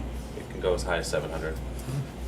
And we're not asking for that amount to change, we're just asking for the number of people to be able to access it.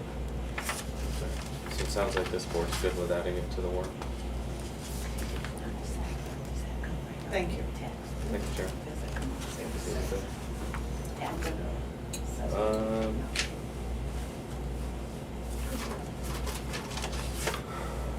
2025 budget and warrant.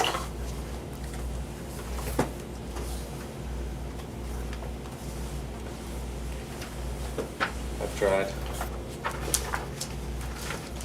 a couple different times to find more money. I just, excuse me, can I tell you about road change name? Sure. Later in your signature items, you'll see that there's something from quarter office with the copy machines upstairs. The 2 printers that were in the clerk's office were 16 years old. One of them died. They were trying to work with one printer. So long story short, we reached out to Porter office, and they were able to supply them with new printers. And At the same time, we realized that the contract was up on the color printer, so we don't have to pay the $179 a month on that. But we needed a new black and white one in our office. Long story short, right now we were paying $179 a month for just the color copier. We can get the black and white copy machine plus the 2 printers for $169 a month. So we'd be getting more for less with the Yep. new contract. So anyways, the color copier was in the financial administration budget. So I took the money out of that and put it into the general government, I think, equipment line. Okay. And it ended up taking a couple of dollars off, so. Okay. But anyways, that was the change that I made.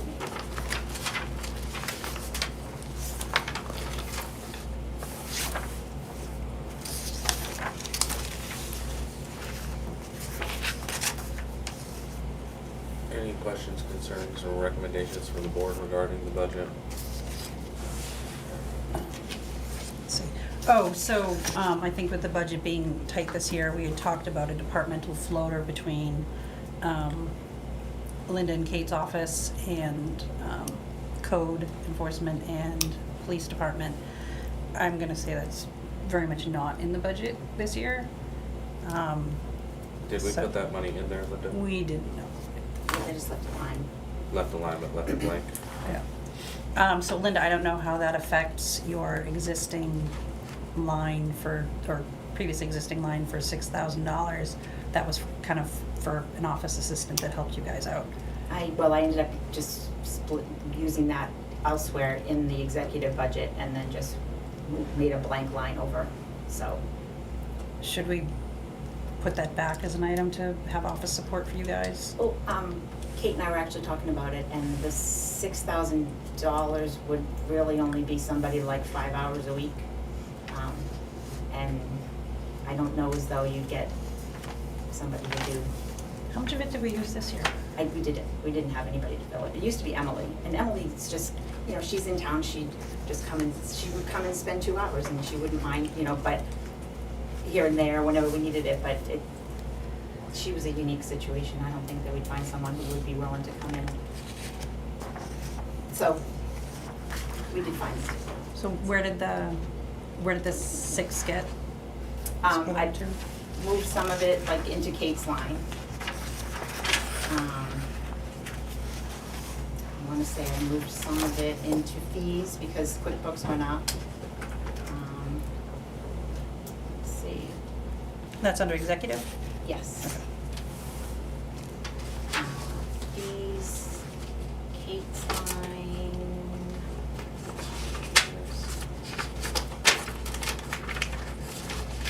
Yeah, I think that's pretty much the line.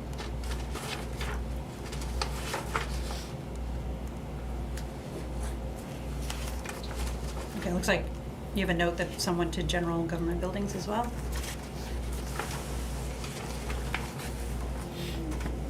Oh, that's the whole line, that office assistant line. I moved over to general government buildings.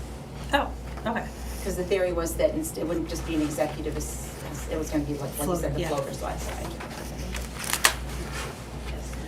So if you and Kate do need vacation backup, is it somewhere else in the budget? No, we'll just wing it with one person. Just kind of, the whole thing we're trying to avoid is you guys having too much.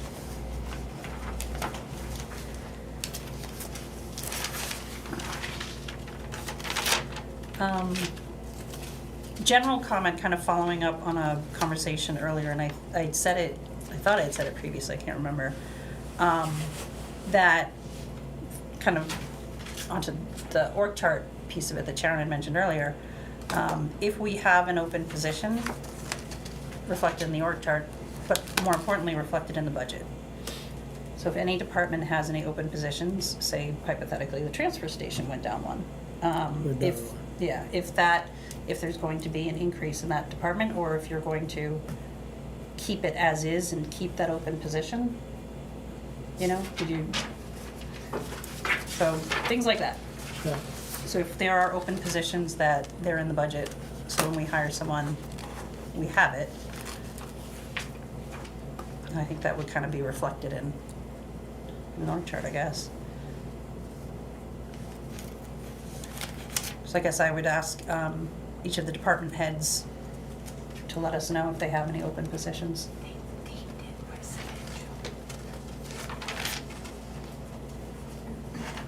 Well, if I'm not mistaken, currently there's an open position with the police department that's in this budget. Yep. And I don't think you didn't remove any money for the position at the transfer station from that budget, so that position is still in here. Okay, because when we had the conversation previously about the DPW hire, it was mentioned that there are actually multiple open positions. They just weren't filled. So if there are multiple positions in the DPW, we just want to make sure that they're in the budget so we don't get any surprises mid-year. Yep. So we can just ask each So we of can the get by at departments. the transfer station with 2 people. Probably end of April, early May. Once the second homeowner starts showing up, we gotta go up to 3 people. Okay. And then in the fall, we can drop back down again to 2. Best we can do.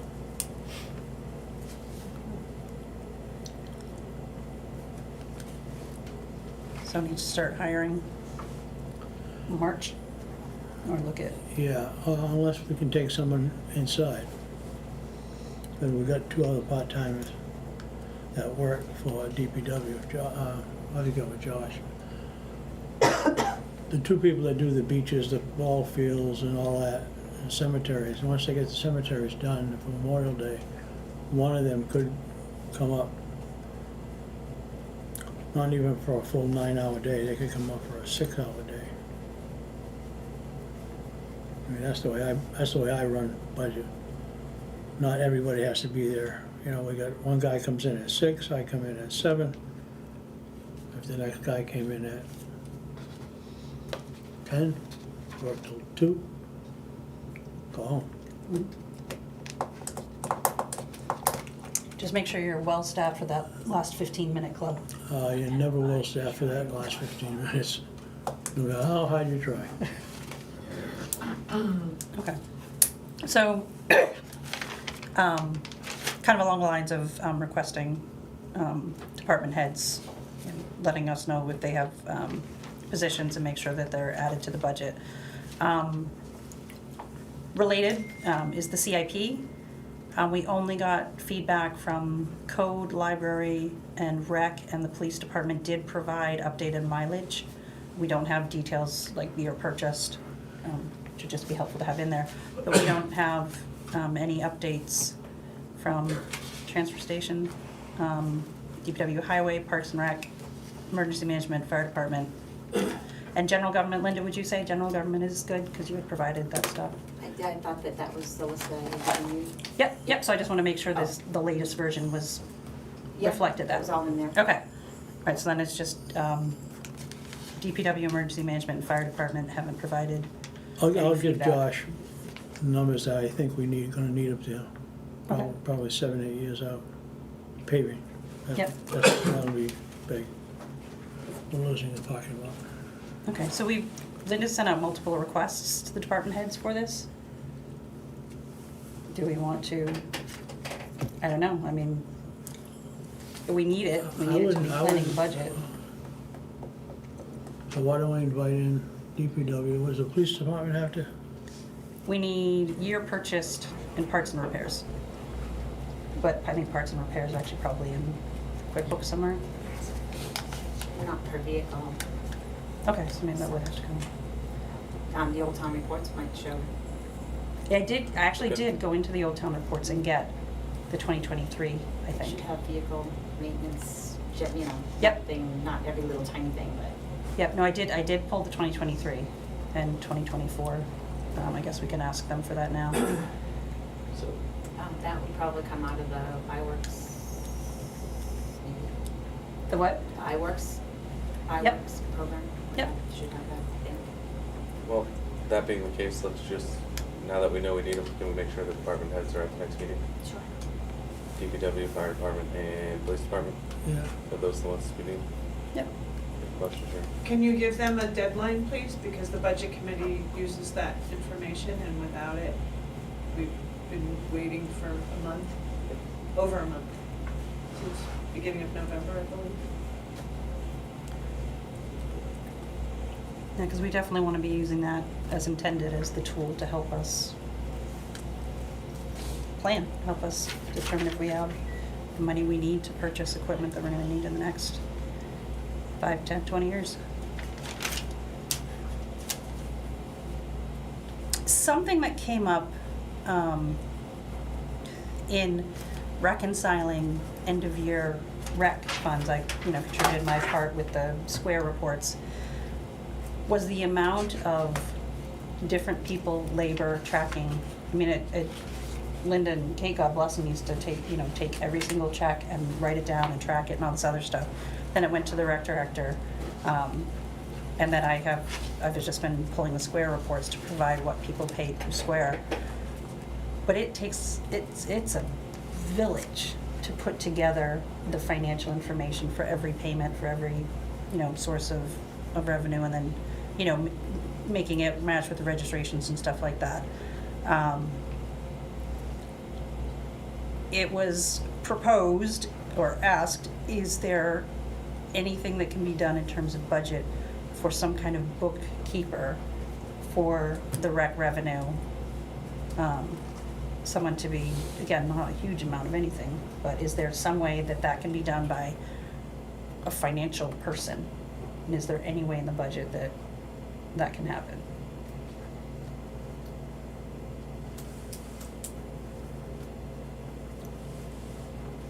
I don't necessarily think it's a bad idea, but you're gonna have to find a line to add money and find a person. But I don't like this budget as it is. I know. I don't think anybody does. John, do you have thoughts on that? We're handling money. I mean, I handle over $70,000. I do it with a slip of paper, an adding machine, and a piece of pen and pencil. And I turned it into Linda. That person that runs that department should be handling those finances. What you're taking checks, what you're taking cash, what you're taking credit cards, or debit cards, whatever. Then I think the rec director might need to increase in hours. Because it's expanding every year. Her duties are expanding every year. How often does she report? How often do you get a report? Of the revenue? Yeah, Well, we- I look at the Square stuff and I send her who paid on Square so that she can then reconcile against her registration list. And then she's manually collecting checks, cash, and all of that and putting in a bag and trying to reconcile as well and get that money to be deposited. She's not making the deposits. The largest part of the problem here is you have some people come here and pay. Some people pay on Square, and then I go to practice and I have some parents pay me, and then I have to bring it here or give it to Heather, and some parents pay the other coaches, and it's a, Bit I chaotic. think streamlining the payment process will help her a lot. Probably more so than necessarily hiring a person, but if you pay by Square or pay at the town hall, it streamlines the entire process, but it also puts a workload on Linda as far as providing receipts and keeping track of who was here.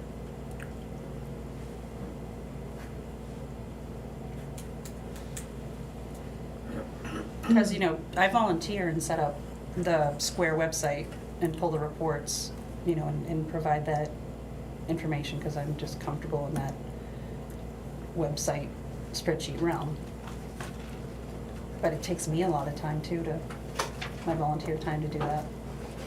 I don't want to be paid for it, I just wouldn't mind if somebody with expertise and has more time than I do to do it.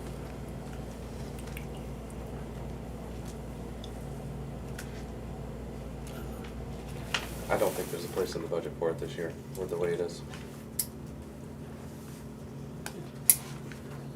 We can ask them what they were thinking in terms of dollar amount, hours and all that. How much money are we taking a week? We know? From rec? Yeah, on average, or a year. It's easier to calculate by season. Roughly 60 kids per season, between 40 and 60 kids per season at $35 a head. Or 45 if they're non-resident. And then summer camp, the expensive part is with the field trips. There were 7 field trips this summer, and folks had to pay a basic fee, the entrance fee to the park. And so there were, how many, 40, total like 60 kids revolving in and out of summer camp. And some would go to some field trips and some wouldn't. So it's almost a full-time job just to track the field trip payments. You have 60 kids times 7 field trips. If I'm not mistaken, summer camp brings in somewhere in the neighborhood of 23,000, between 19 and 23,000, and our sports bring in somewhere in the neighborhood of 35 to 4,500. So somewhere around 30,000, between 25 and 30,000 throughout the course of the year, not including donations. That's revenue. Right, and donations also come through all the different what word I'm thinking of, through Square, through checks, through drop-offs, through cash. I'm trying to look up real But quick that and covers just. roughly half the Rex budget. Well, Rec's budget is 38,000 if I recall, and No, I'm This- talking about including wages because her wages are in that line. yep, they are now. Yep. I'm trying to check the revenues real quick, but Square is not opening for me. Yeah, I want to say it was almost 20,000 through Square alone. But then you have another period of time where you get next to nothing. Now, you don't get that every week. Oh, no, talking, for the whole year, there's Yeah. like 17 through The Square. bulk of the money 18 for through- rec comes in between June and December. Yep, Summer camp, soccer, trips. basketball. yep. We do have a softball program in the spring, but that's 17 kids as opposed to the normal 50.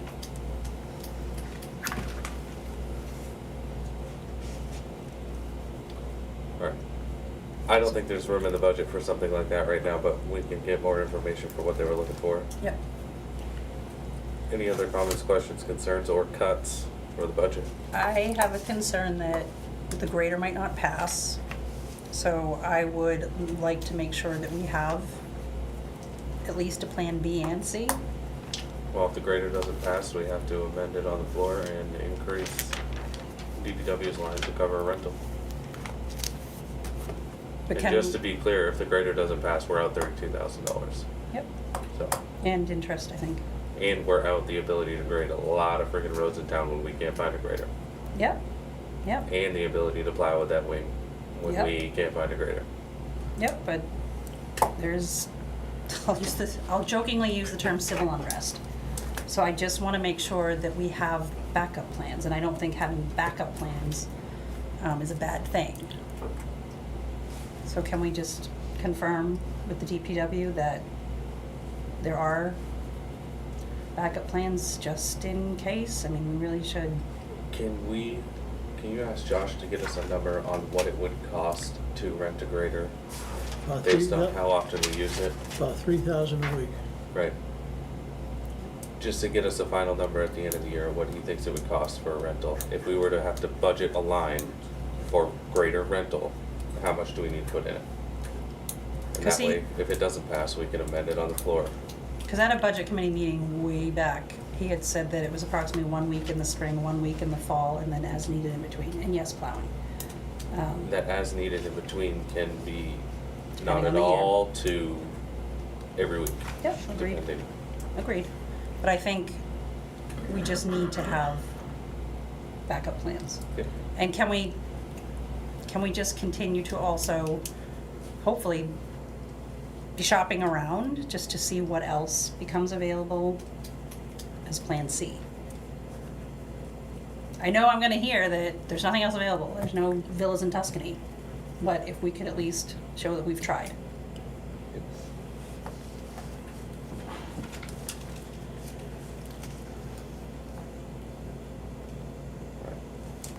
Anything else?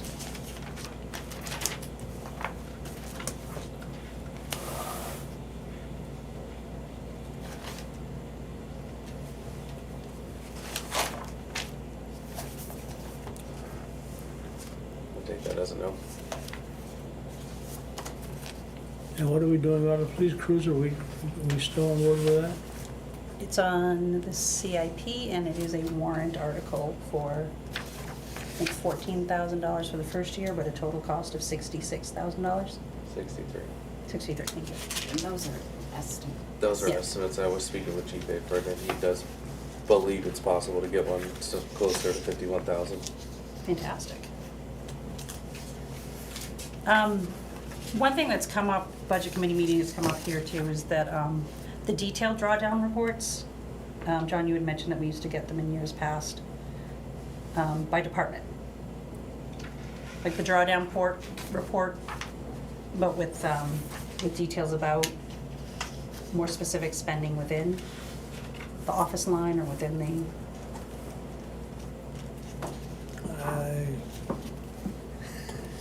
Who's he getting? Happened No, I'm a just couple saying, meetings ago, happened a couple meetings ago. Oh, okay. Because Linda already does the detailed drawdowns for the different department heads, and they get them regularly. Oh, okay. Yeah, so, just asked for those, before we finalize all of this, so that we can again kind of wrap our heads around Yeah, where the money's going. yeah. So what is it that you like? You had mentioned that, well, I know rec, because when I was the rec chair, there's the drawdown report, you said like the rec one, that each department head gets a detailed drawdown, but more specific spending per line. So I think it's the vendors. Yeah, well, right, it's for Yeah. each expense in that line. Yeah. Yep, I have there's one that encompasses that entire thing, it's like 63 pages long. Could I have a PDF of that? Yeah, Okay, thank you. for the entire year. Yeah. Does that make it more than 63? I'm willing to bet it's a lot longer than 63 for the entire year, but Yep. yeah. And with that idea that you said right there, you had also mentioned that you wanted copies of all the warrants. I mean, the Manifest. manifests. Yeah. They're all paper. The I paper don't only go? have an electronic copy. There's a binder about that thick full of them all for Oh, okay. if you would like to plow through it, but they're not in electronic format, Okay. so. Is that, Yeah, I'll go through it. I love electronic format because I can Control F and find if I have a question, if I'm sure. looking for something Oh, no, particular. yeah, I know, but they don't, we just print them out every week, you guys sign them and we put Do them they in come the- out of QuickBooks? It does. Okay. I mean, you could do a manifest for the entire year, which would be, Another 63 pages. Minimum. Probably more. Is that easy to print to PDF? yeah. Okay. Do all the board members want it or just Julie? I don't need it. Did you want a copy, John? No, Back in the day? no. Well, thank you. It's gonna give you one, it doesn't even give totals, it just kind of just, maybe you can manipulate it to make it do that.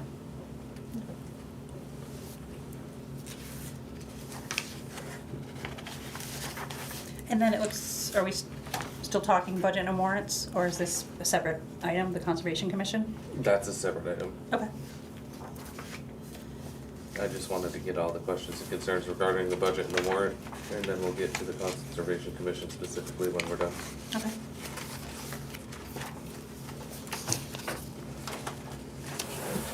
John, you have anything to add? You good, as far as the budget's concerned? Going out with a bang. Can I ask where it stands at the moment? So currently, this sheet says 11.14%. That number is deceiving because it takes into account the Silver Lake Watershed Management Study, which is not raised from taxation. Actually, it doesn't. Oh, it does? No, I took that number out of the 4.2 million on the bottom. I think I did. Yes, well, I did. No, I did. I know I did. yeah. Okay. Yeah. Yes, does not include the articles as moved in 18. I made Yeah. myself a note, so I know. Oh, well, I didn't see your note. Okay, so 11.14% increase over last year. And that's the operating budget and the warrant articles? Yes. What is that's the total. operating budget? 2.4. 2.4. Sorry, I can't- 2.4, I think. 7. What? It's more. 7. 2.7. I thought you were telling Oh, me yeah. 7. I was like, Oh, oh, no, I'm not that far 2.7. off. 2.7% on the operating budget. So the bulk of the increases come from warrant articles. And we did just get another request for charity. You'll see on there it's increased. Again, $7,800 over last year. Which one? The charities, we got another charity the other day. Waste station? Nope, it was Ospey Children's I Fund. was gonna say Ospey Children's That's Fund. the newest one. And I think, yeah. And the waste station, yeah, so the waste station, Yep. Northern Human Services and Ospey Children's Fund didn't request last year. Right. To be fair, I'm gonna own that one. We did that to ourselves. We sent a lot of the rec kids to the Ospey Children's Fund to get money to pay for rec and down here.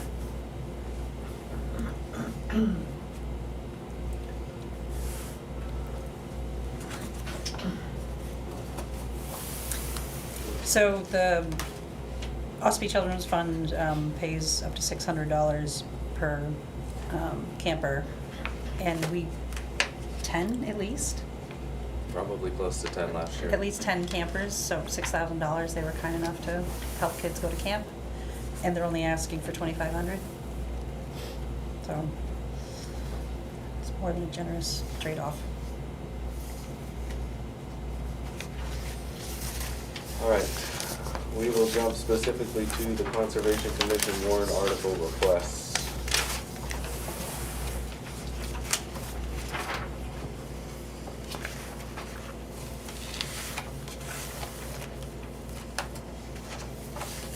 So the first one in green. Or, well, you guys don't. So, yeah, we don't have colors? I got It's I not got very the pretty big. one. That one's already on the warrant, that's the $10,000, they decided to go with $10,000 again out of the forest maintenance account. Okay. The next one was that they wanted to use the capital reserve fund money. I believe the purpose would be for review of the easement on the Crow property. Correct. But I know that John had recommended at one of the meetings to use the regular town council line to pay for that. There's been a couple of conversations about that, and I'll go back and check conservation minutes, because their conservation commission was discussing whether or not to do that. Some concern was that it's very specific, like an easement is very specific, not necessarily kind of general attorney type stuff. Well, you can But- pay any attorney out of that line. Yeah, it doesn't It's not have, just for. No, I just mean in Oh. terms of having expertise to review a conservation easement. right. Well, just because we use our legal line doesn't mean they have to use our attorney. Oh, okay.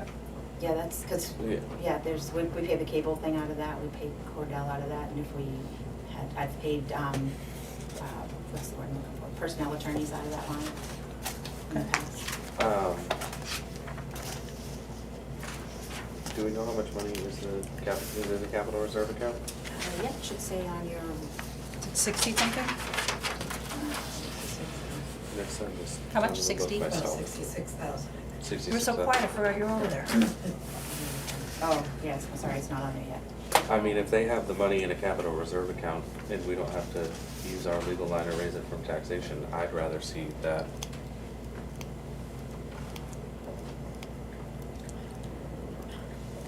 Anything we can do to prevent more taxation.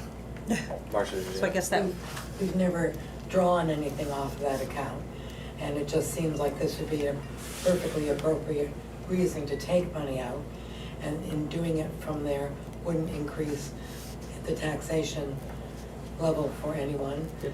Just seems like that would be the The place to designated take use that of it. money, be good designated use of that money. Also, there aren't gonna, I mean, I don't think there'll be that many reasons in the future. Well, I mean, we had it to buy land, but $60,000 isn't gonna buy any land, so if this is a good use for that money, I think it's fair to the town to take that money from there. Now, my other question is, are there any stipulations on that account? Is it a legal use of that money? Well, we we don't- felt that it said, the way it was worded, it would be appropriate for us to take the money from there, because I think it said for conservation purposes, Yep. not just land acquisition. yep, for the purpose of land acquisition and conservation purposes. Yep. And the flip side of that too is not only drawing from an account that already exists, but choosing not to add to that account this year. So they did take Right. 5,000 off the warrant that they normally would have put on. Yeah, I'm good with it. Yeah, So add it. Yes, please.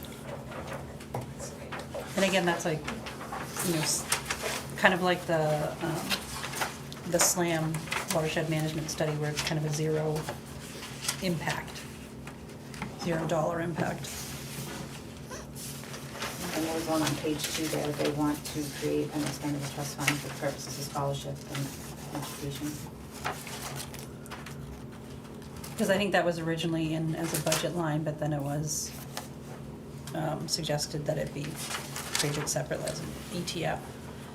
If folks, where does it go if folks make donations to the Conservation Commission? We do have a gift account, Okay, and that's how we paid for the scholarship for the rec committee last year, but we don't have another $500 in that account.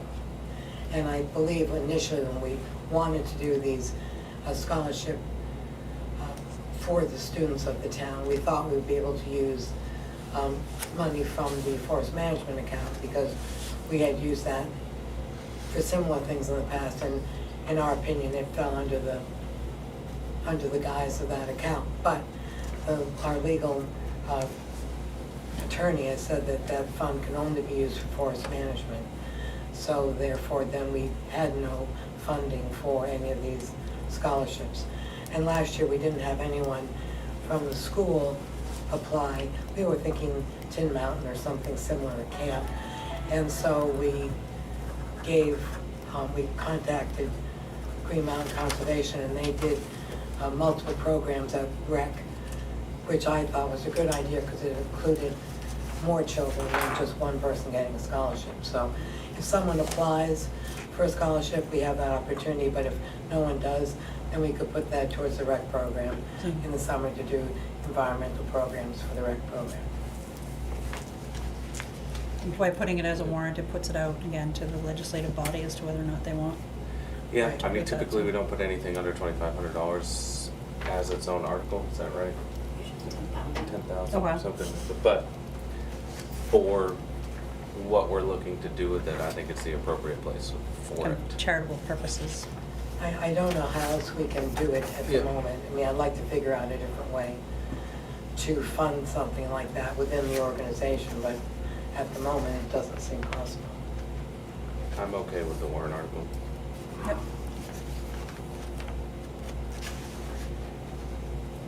Did I give you a headache, John? Haven't for a while. Need some water? Linda hooked me up beforehand. Yeah, I'm fine. Just saying, when it comes to writing the article, who would be the agents to extend? Good question. I mean, conservation is an advisory board, so I recommend the selectmen be the agents, but they would request it of you guys. Yeah, I think we would be the agents to expend, but we would work that through their recommendations or their request. Who are the agents for their other 4 accounts? How does that work comparatively? Well, the town meeting is for their capital reserve fund, and then the land use change tax statutorily, they have control over that. The selectmen don't have to, unless they're purchasing land, then the selectmen have to have say. Okay. Then there was the forest maintenance account that we talked about, that's for taking care of the forest. But they can do that without, it's not an expendable trust fund, so they don't, But it's MCC? yeah, Yeah. Okay, and then gift? that's theirs. Okay. So can we just make this one theirs like the rest of them? Yeah, it can't be an ETF though, what does it need to be? I don't, I'd have to look into what the option. Have her look into what it needs to be as opposed to an ETF for them to have that kind of control over it. Okay, I just figure it saves time and paper coming across this table for $500.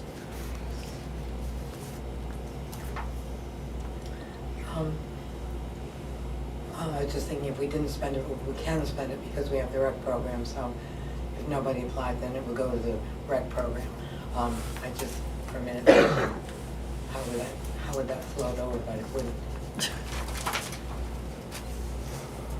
All right. This last old business item is gonna flow right into your list, I assume. Yep. So we all got a copy of your new letter to, what is it, the 3 remaining? Yes, there are 3 properties that have yet to be, whose wells have yet to be sampled. Wilcox and Barton was either unable to get a hold of them, the residents declined, because they said they didn't know who Wilcox and Barton were, they just felt caught off guard. Or they were in a rush out the door and haven't responded to follow-ups. So, provided the drafts to Linda, and then, So, yeah. I don't have a problem with the letter in general. Okay. What I am questioning is why Linda is the point of contact for return. Historically, she has been for all the stuff. If you wish to change that, and because Linda's full-time in an office,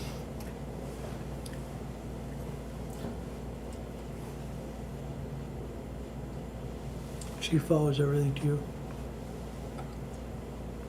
I'm trying to word this in a way that it comes out properly.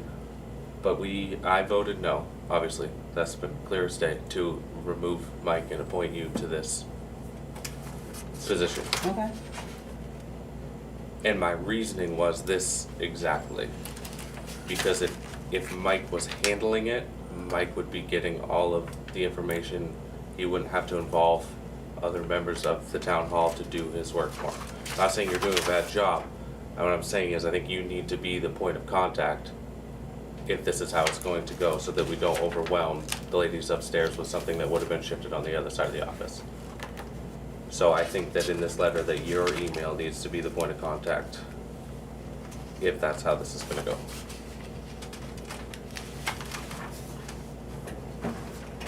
I was just following what the process was and has been. Communications have typically come from the front office, so I was just following that. I just know that both Kate and Linda are significantly overwhelmed as it is.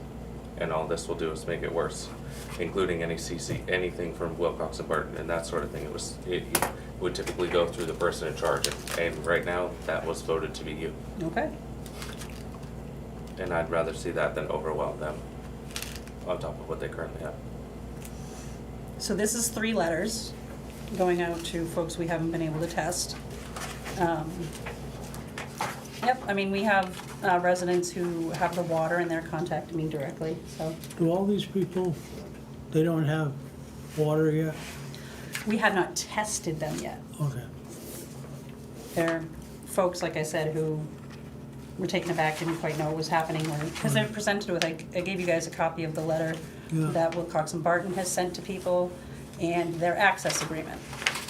And I could understand, someone saying, what is this access agreement that you're asking me to sign? So the way the letter is written is that please contact us to let us know whether or not we have your permission to sample the well on your property, and that opens up the door for conversation. So they can ask questions and we can let them know there is an access agreement and that Wilcox and Barton Okay. will do it. I don't have a problem sending the letters, changing the point of contact, but I find it hard to believe that they got this first letter and didn't think it was us.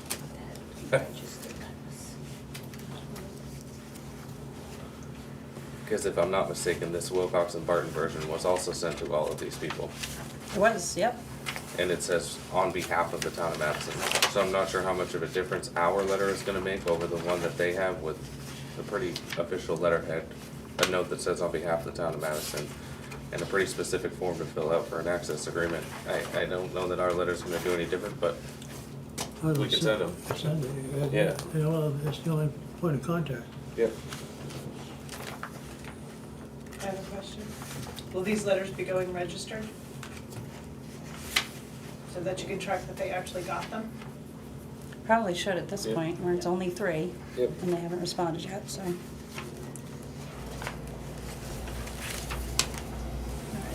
So Linda, I'll change them, I'll update the contact information, and then I'll send it back over to you.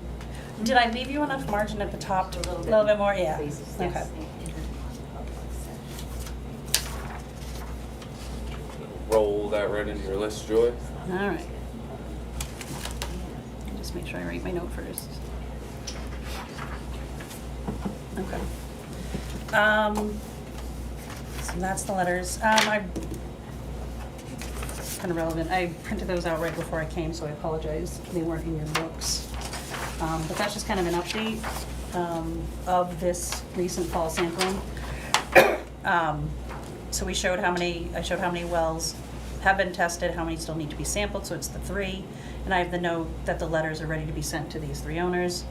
The next part is the New Hampshire DES limits and how many properties were above the DES limits. So that was 7 out of the 14. 5 residential wells, the town well, which is a public water system, but I'll get ready to get to that in a minute, and then one of McLean's. So we need to do 6 water filtration systems at this point, which is another piece of information I have. 5 residential wells, and then the town well will be, I think, slightly different as a public water system. And then McLean declined because they've already been working on the PFAS for 4 years. And then the last is the EPA limits, which the EPA dropped limits below New Hampshire limits back in April. And they are going to become enforceable, but the reason why it's relevant now is because properties that were above EPA limits, below New Hampshire limits, but exceeded EPA limits, we had 3 additional residential wells tested above EPA limits, which makes them eligible for, according to the New Hampshire DES website, a PFAS water filtration rebate program, where they can be eligible between $5,000 and $10,000 for a water filtration system that they would pay for, but they would get reimbursed. So we can notify those 3 people of that. Yep. And then if things change in the future and New Hampshire aligns with the EPA limits and Madison becomes liable for those wells as well, if we do get the same service provider or we recommend or we tell them who the town is getting for a service provider and they opt to get the same service provider, that's actually something Wilcox and Barton recommended. It just rolls into The easier maintenance maintenance plan. and things, Yep. yeah.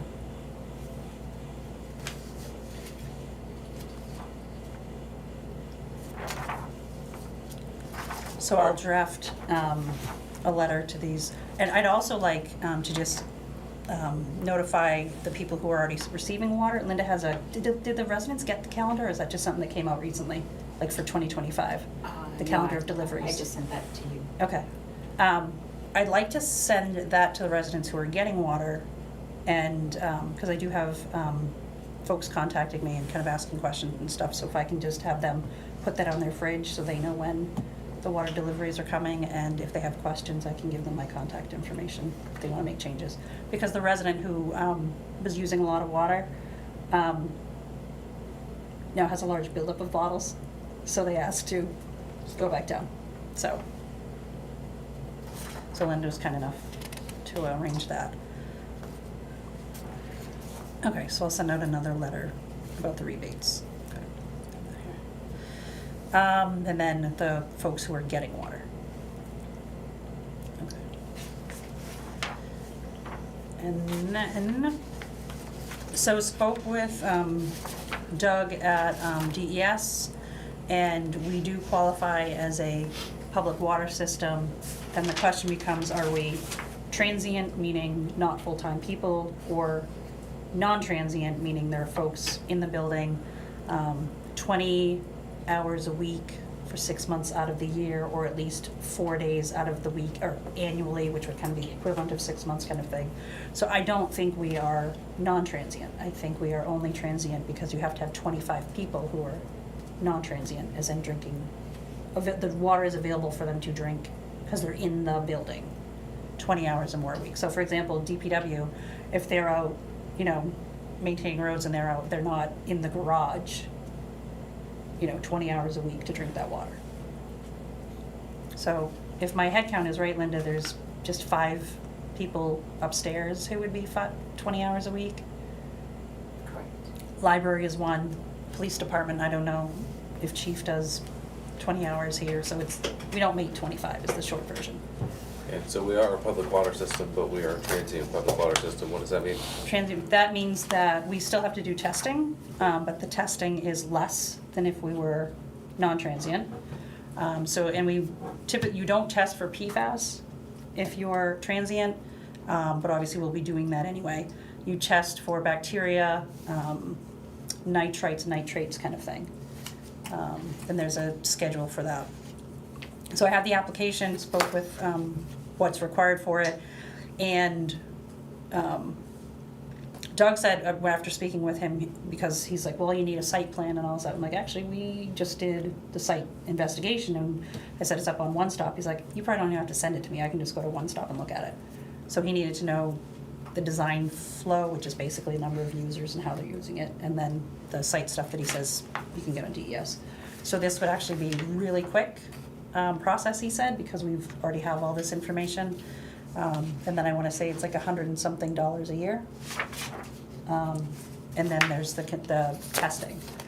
A reason why this is really helpful and really important is because public water systems are eligible for a lot more EPA funding when it comes to remediating PFAS. So, and it's important just to be testing water that is available to people, so. Say $100 a year, roughly. I'll have to check that. 100 is what, more than 100, more like 150, 140, 150. Is that the application fee? No, the application fee is you have to calculate numbers and stuff, so I'll do those calculations. What's the $150 a year? I want to say that's the annual PMO, permit to operate, Oh, well, okay. something like that. How often do we have to test the water? He was gonna send me the schedule. So I think a lot of it is, some of it is annual, and he says if there are compounds that are found, then you have to increase to quarterly, or you have to increase to monthly kind of stuff, so it depends on what's in the water. Can we consider hiring someone to take care of all those testing things? Or, I mean, who would be the one to be testing the water? We would hire someone, yeah. Okay, all right, because, I mean, you put your finger in the cup and you end up with, you know, E. coli hit, and then you're, you know, if we have a professional do it, they would take care of Exactly. anything like that, so. Yep. So kind of leads into the water filtration systems is I've spoken with 5 companies who do the water filtration systems. One we had already been talking to, and then 4 more local ones, a couple in Glen, one in Wolfboro, I think one North Conway. One of the ones that I spoke with is doing McLean's regular PFAS testing already. And I think they did the PFAS water filtration system for McLean's as well. So they're an option. They're putting together pricing for me. Well, 2 companies don't do it at all. They don't do PFAS remediation because it's rare enough that it's not a business for them. 3 of them do. So they're gonna get me pricing because we do have the 5 residentials plus the town plus ongoing testing. So, that information. I think that's all I had of that. All good. Okay. Donna Bayou again. Joy, I just want to compliment you on your focus and diligence on this issue. And more importantly, I want to thank you for looking out for your constituents. And I don't know what more to say, but to say thank you. Thank you. All good, Joy? Yes, because I was able to sneak in other questions elsewhere. John? Just to wrap up on the transfer station fees this year. Took in $70,730 in fees against last year's $68,500. Was a busy year. Rubbish is a growth industry. Unfortunately. Thanks to companies like Amazon, Right. tons of cardboard. Unfortunately, cardboard, why we recycle it, costs us money.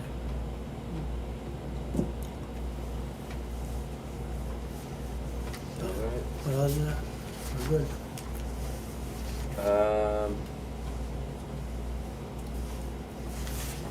Joe, did you get anywhere on the bus invoices? You were gonna take another look at that. I did not. Okay. But, so Linda, you, as far as you have what, you, like, everything you have statements and invoices, everything that you have is out the door. Yeah, Yeah. well, I had a conversation with Heather about it.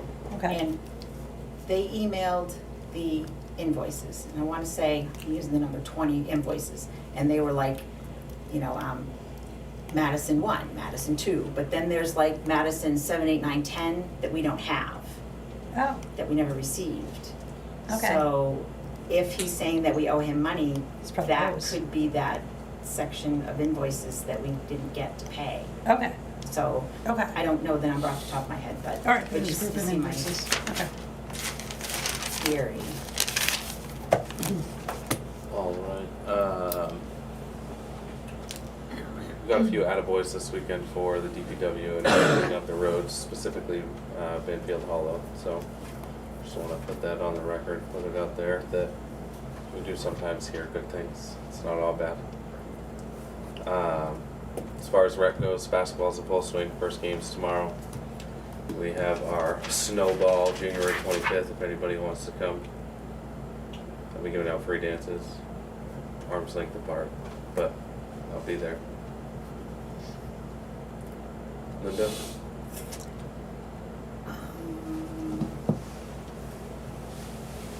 My other question, the laptop, Joy.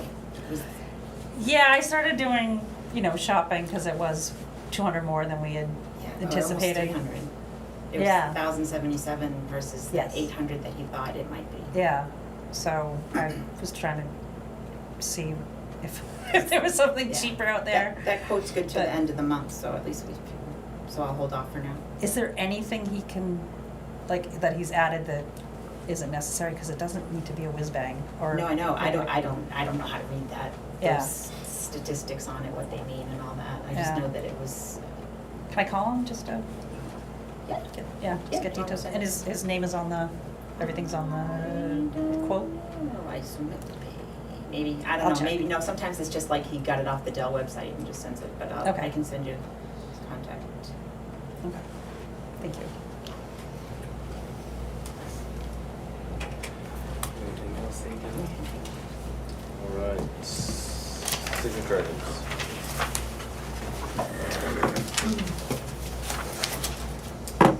Is Quarter office. the copy machine, yes.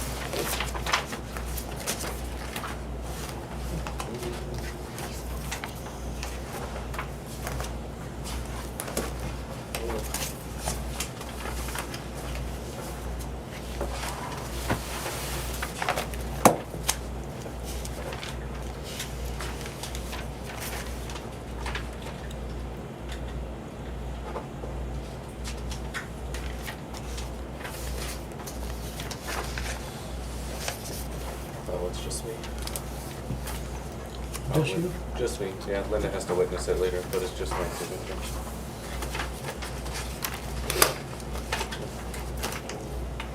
I was wondering why it looked weird. It's a scan. Oh, yeah. I'm like, where's the real one? It's right here.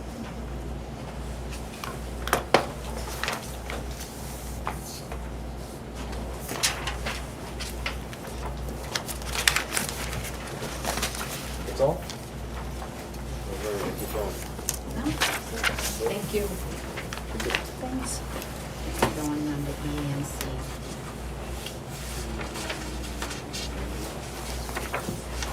Put it back here. Yeah, everybody know.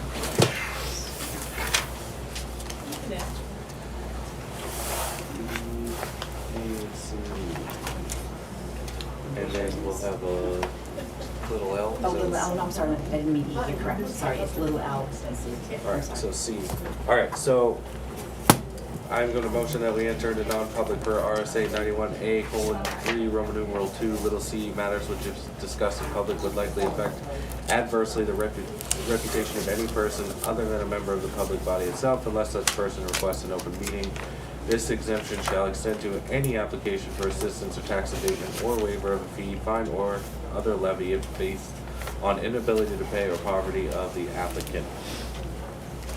And then we will roll right into a non-public per RSA 91A:3, Roman numeral 2, little l, consideration of legal advice provided by legal counsel, either in writing or orally, to one or more members of the public body, even where legal counsel is not present. Roll call vote. John, aye. Joy, I Adam, aye. Thank you, Tasha. will stay here. Yeah, we can stay here for the first one. Head upstairs for the second one.